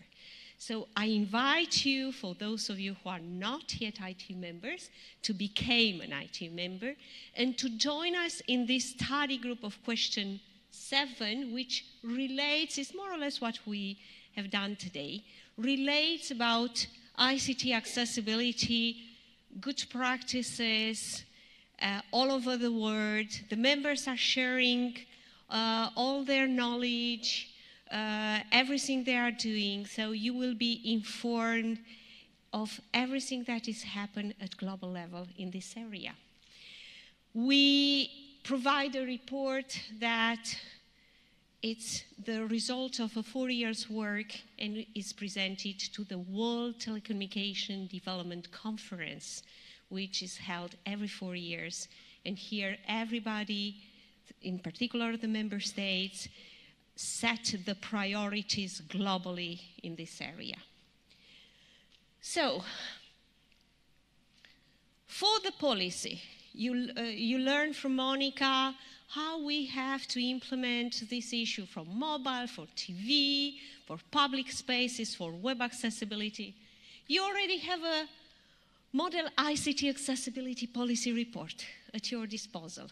It's in all 6 languages. You just have to click, you have it there. Here it is, and you can adapt it for your own particular country's reality, because everything should be definitely considered based on your own needs, based on your culture, and based on the environment. So, in addition, we also have a making television accessible and also mobile accessibility for persons with disabilities, some guidelines that you may wish to consider through these reports. They are also, by the way, in accessible format for those of you who are interested, and an e-book version. This year, we also develop self-paced training courses, also with the possibility to be certified by the ITU, so to have a certificate that you accomplish this knowledge. These are 3 different modules. The first one is enabling communication for all through ICT accessibility. The second one, which is more or less a part of what we discussed today. Okay, today we discuss a little bit more in depth, but the key issues are in the first module. In the second module, we discuss a little bit more about policy, regulation, and standards, in particular the public procurement.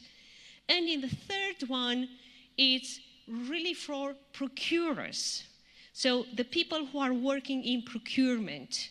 So I definitely encourage you all to take all of this. Will not take you more than 2 hours as a maximum for each course. At the very end, if you successfully succeed the test, at the end, of course, you will receive the certification. Also, we discuss a lot about the need to have websites accessible. 2 things that I would like you to consider. In order to have an information accessible for persons with disability, you have to consider 2 things. 1, the structure, the technical structure of the website should be accessible. So the way in which the website was developed by the webmasters, but also the content that we advertise, the content that we put there, and this can be for everyone, me, you, your colleague, or the people from communication, of course, but in future, all of us have to learn how to write an accessible digital content. We don't write letters anymore, unfortunately, so everything is through digital. Let's make this digital accessible. And we develop training courses, it's video tutorial. You go, they are available in English, Spanish, and French, freely available. Please consult it.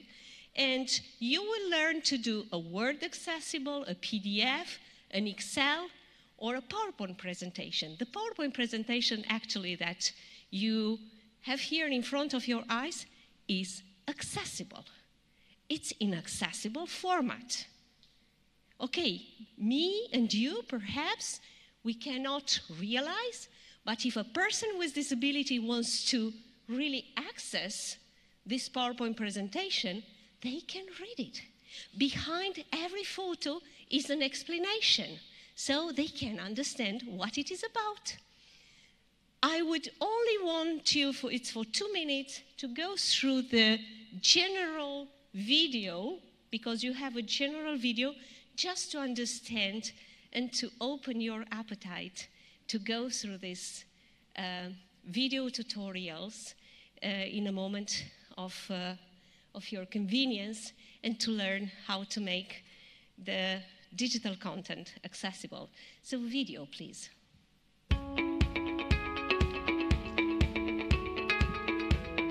All of us are responsible for the digital inclusion.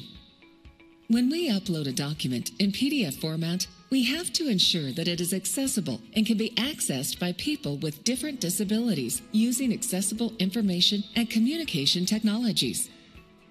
All the content that we upload online must be accessible for everyone.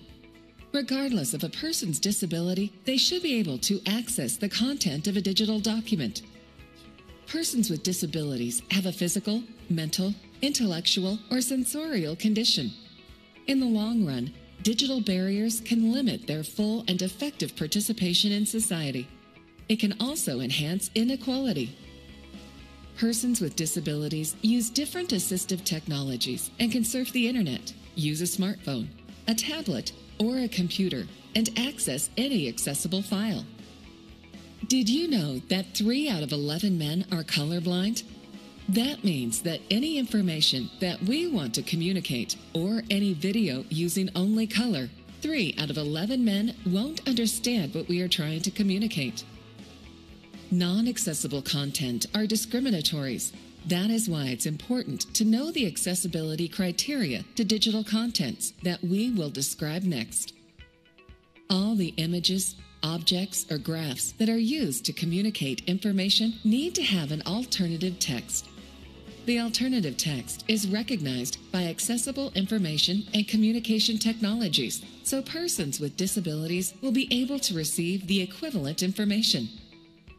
If the image has text, repeat the words. Visual information, explain it. Sensorial information, describe it. Nothing new, ignore it. The alternative text helps persons with low vision as well as blind persons to receive the information that we are transmitting through the use of images or graphs. To be able to describe a picture, we need to do the following steps. Click on the right button, choose Format Picture, choose Alternative Text, enter the description of the image that you used. For any multimedia content, you must offer a transcription for the only audio or only pre-recorded video. People with auditory disability must be included in our multimedia content by offering a textual alternative of what is listened in the multimedia content.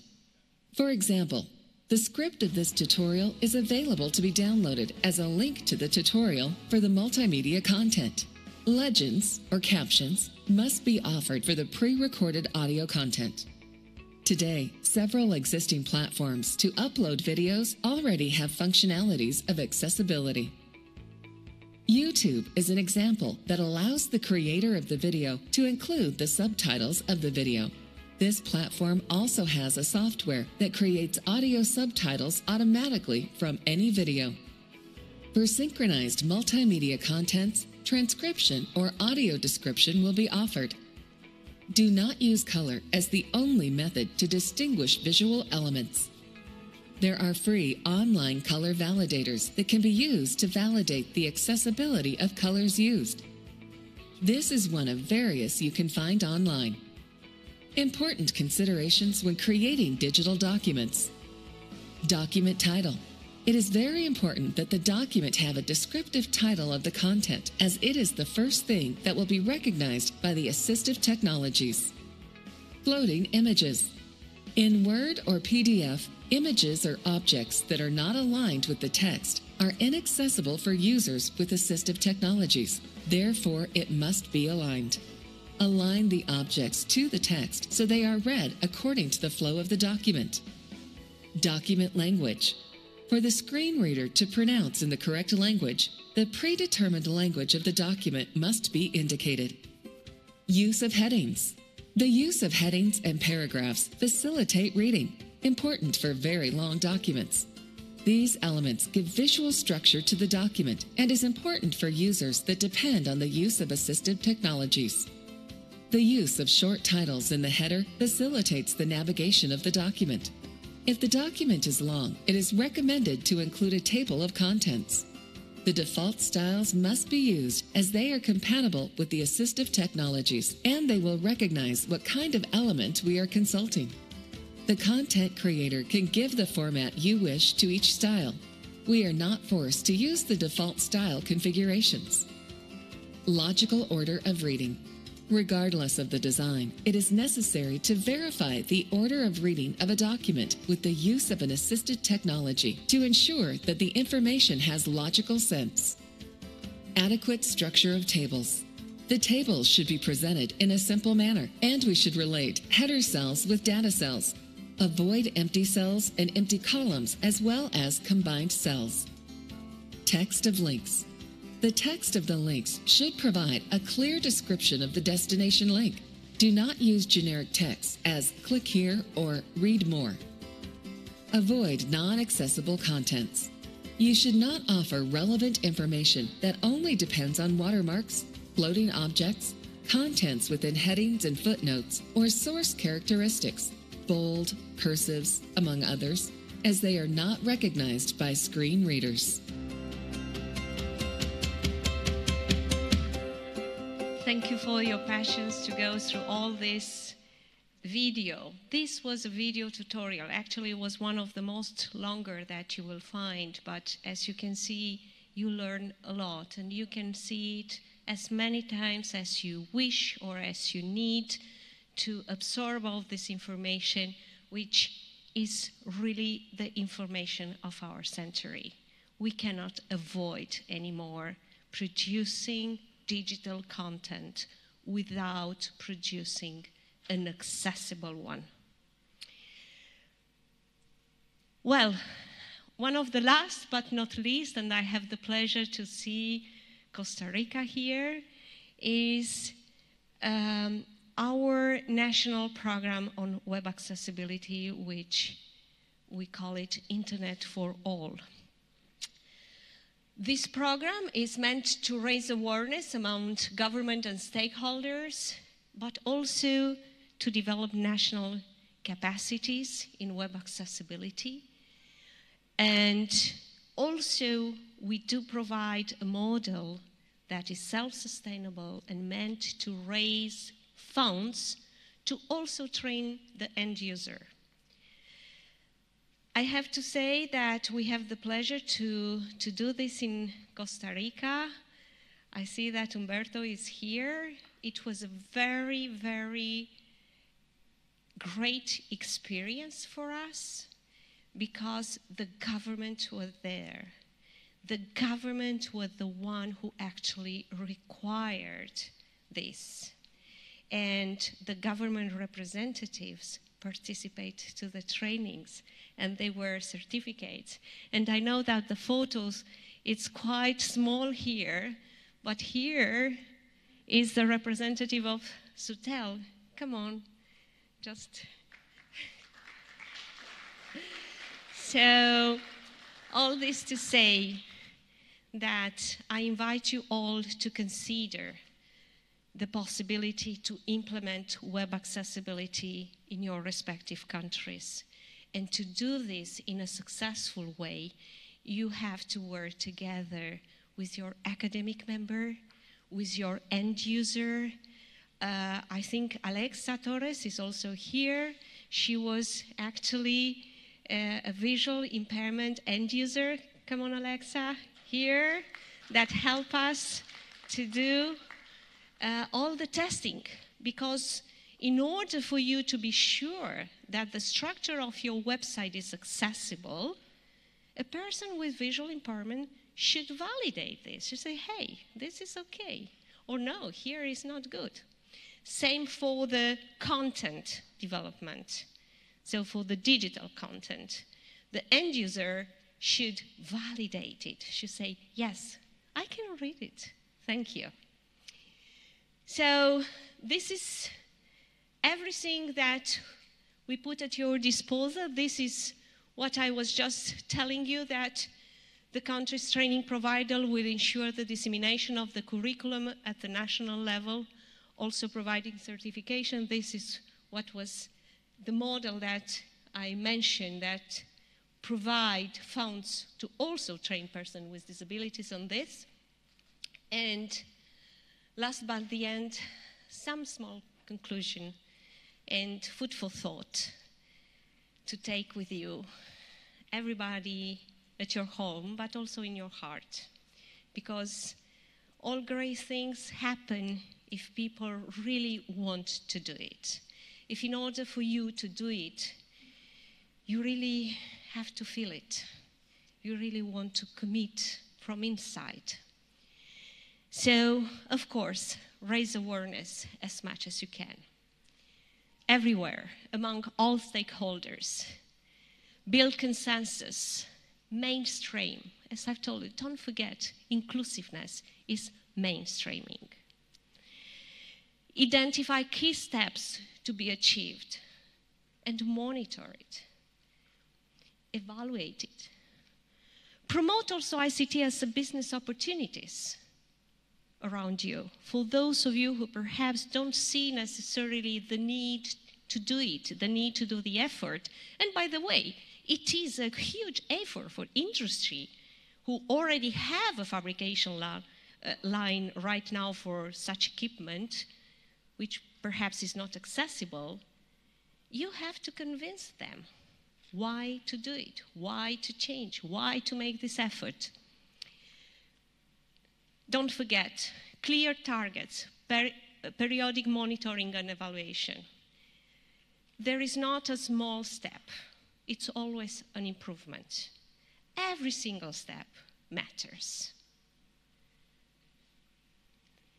Encourage national trainings and education programs on disability topic. As I've told you, academic members, please, please, you are very, very, very important. You have to work hand in hand with government to build this. From the very early stage, from school, people should understand that they are different and they have to respect each other. Well, localization, voice recognition or text-to-speech interfaces to ensure local relevance and uptake. As also Monica said, it's important that everyone can find the possibility to communicate in the environment that is living. And for this, the country itself should put this in place. Last but not least, involve end user.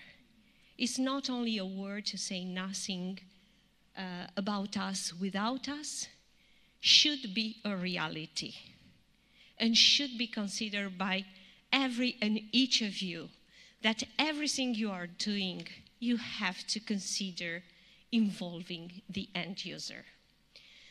With all this in mind, I very much thank you for your time and patience to go with us through this training. And I do hope that each of you retain at least 3 things from this training. And more than this, I do hope that in very deep inside of you, everybody understood the need of working together to create inclusive digital societies. Thank you, all of you, for this. And please don't forget, I don't know if there is any possibility. Okay. Okay, this is the slide that I was needed. If possible, to send me 3 key points that you have learned from this training. Okay, it's a dot there, but. And to send me through email. As I've told you, this will enable us to respect ITU rules in training providers. And based on this, and based on the test that I do hope you had some time to take a look at, and also to complete your satisfaction form for this training, I would much appreciate if you can take 1 or 2 minutes for this, and to leave everything here for us. With all this, I just invite you, if there is any of you who may wish to put a question, to express some thoughts, whatever, we are very much in time. So is anyone that would like to say something or to ask something? David?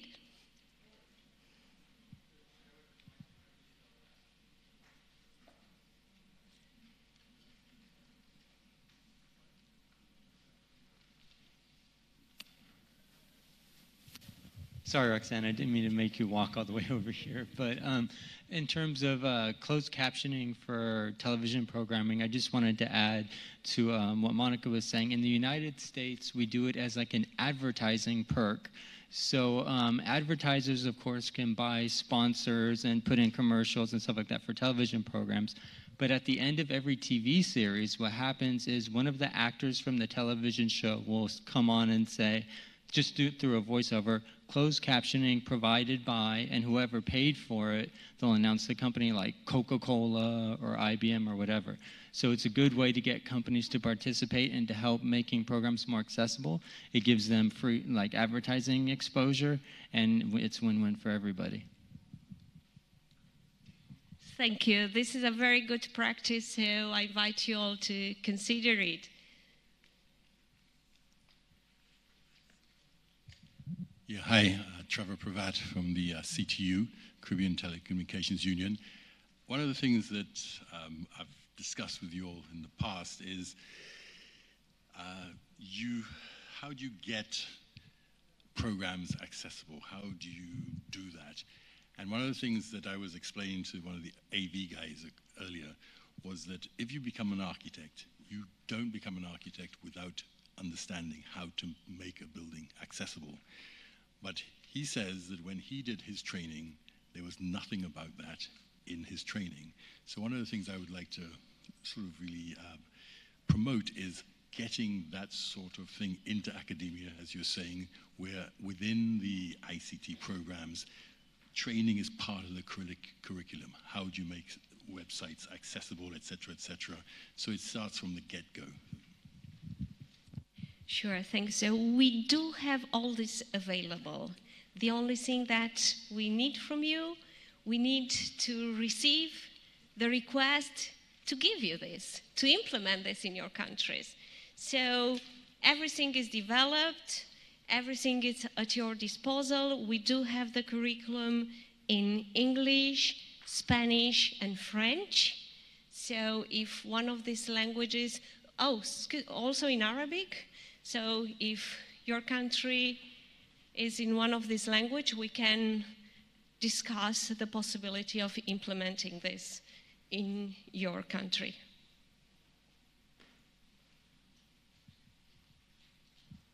Hi, thank you. A quick question. In terms of use cases with respect of the accessibility that supports employment in the workforce, right? I do not use the term disabilities, I say special abilities for persons because it's more appropriate, very gifted people. Do you have, from where you are sitting in the ITU, provable use cases that support, based on web accessibility, the increase in the rate of employment for persons for whom you have had greater digital inclusion? If we have some data on this. So the ITU do not connect data in employment. But so our role is to encourage the members to do in a way to include through technology persons with disability in their employment opportunities. Perhaps we may try together to see with our colleagues in ILO. I think it's an ILO colleague here, so perhaps he may wish to share with us if they collect some data on this. But at a personal level, I do think that is obvious that we increase employment rate if we give the opportunities of persons with disabilities to access to work. We create an environment that enables them to access technology and to do their work like anybody else. Any thought? Well, thank you. I invite you to be here tomorrow at 2:30. I will make a presentation exactly on this theme. So thank you very much. Excellent. So excellent. We'll have tomorrow the right answer. There is a second. Okay. Thank you. Thank you very much. Much appreciated the presentation. It was very enlightening, and I think my heart is more inclined to supporting now. So mission accomplished. Quick question though. When you responded to the training needs, you said the material was available and you were more than willing to share it on request. So my thought was, given that many other countries have signed up to international conventions which require accessibility, would it not be helpful to have a program where the ITU reaches out to universities or educational institutions, the inclusion of the programs? Because waiting for persons to approach might be a little bit ineffective time-wise. They're not. So even in Jamaica now, for example, we have a problem with safety on the roads, improper driving, and the government is contemplating introduce driving training in the schools so that everybody that graduates from school has been formally exposed to proper techniques, safety, and so on, which seems to just make good sense. Thank you for this question. So, well, in fact, as I've shared with you, ITU works with academic members. Most of them are technical universities.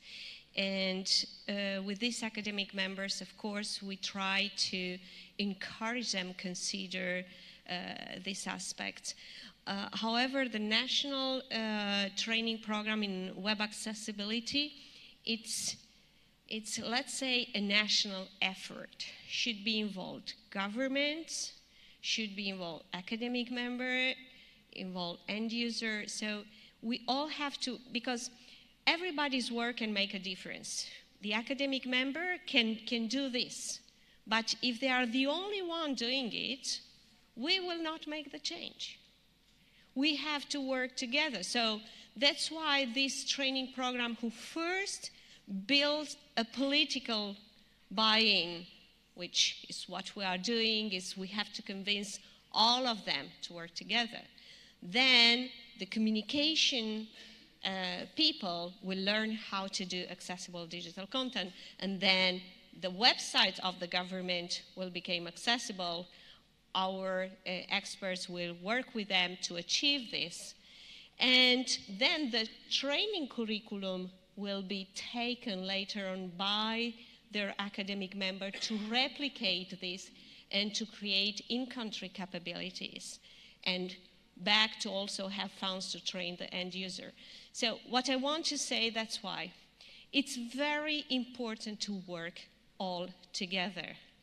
Because if we only work at an academic member level or only at a government level, okay, government level is very powerful, okay? But if only private sector or operators work together by themselves without having this ecosystem created, of course, we can make a difference, but we cannot achieve the change. So with all this in mind, I think we are on time. I thank you again. It's a very last question, because we have to finish on time.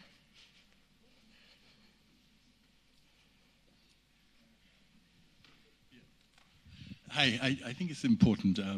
What I'd like to address is what the previous gentleman said. And when he talked about, he doesn't address people with disabilities as with disabilities. He says they're special. You know, I think that that's something that all of us in the room need to understand, that it's not that they're special. We're all special. They're people. We're all people first.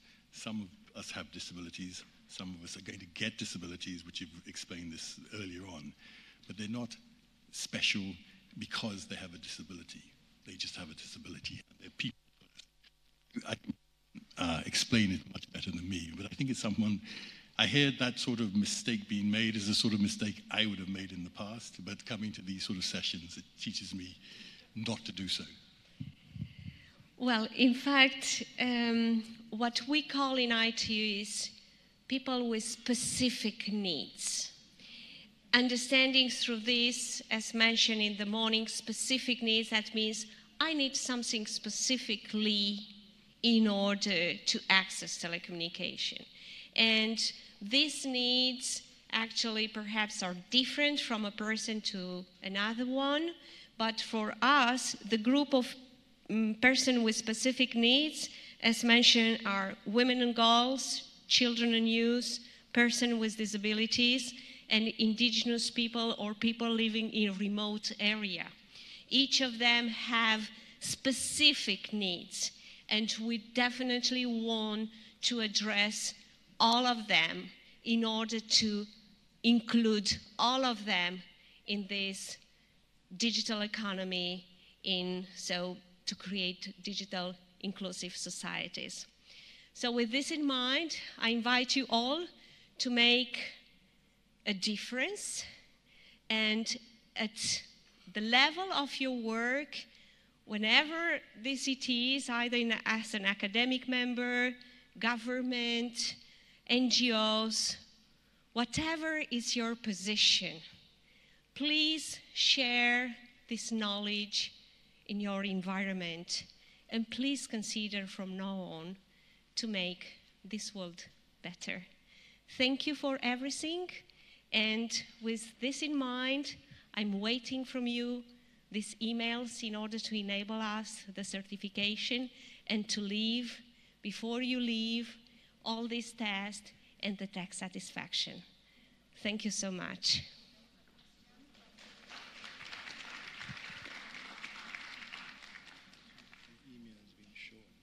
Different emails? Oh, excuse me. Just learned that it's different emails.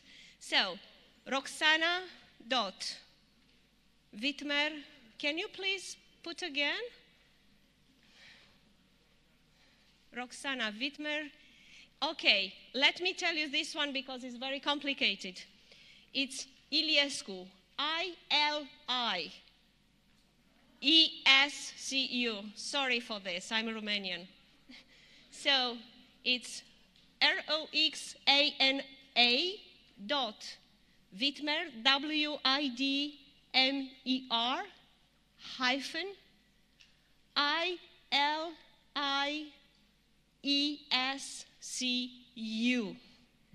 Sorry if I know that this is very complicated, but it's the name of my father, so I want to keep it. Yes. Excuse me?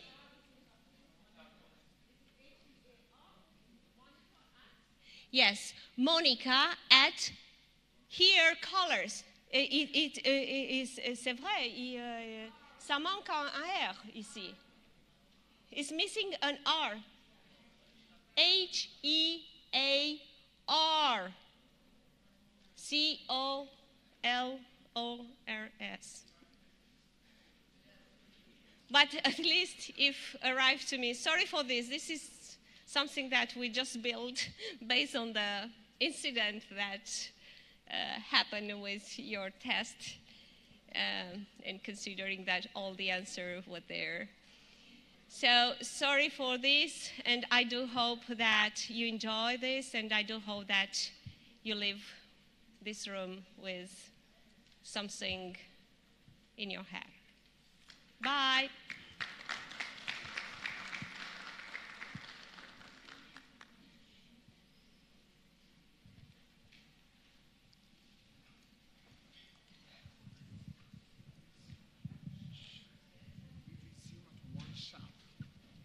We're resuming at 1 sharp. 1 p.m. Photograph. Con interactive? Resuming at 1 o'clock sharp now, right? Yes, yes. Me, I'm like a Swiss. Huh? Yeah, we have a one. Just to advise that we are resuming at 1 p.m. sharply, 1 p.m. So you just have about an hour. Lunch is at Choices. And lunch is at Choices. Lunch is at Choices. The persons outside will give you some direction in that.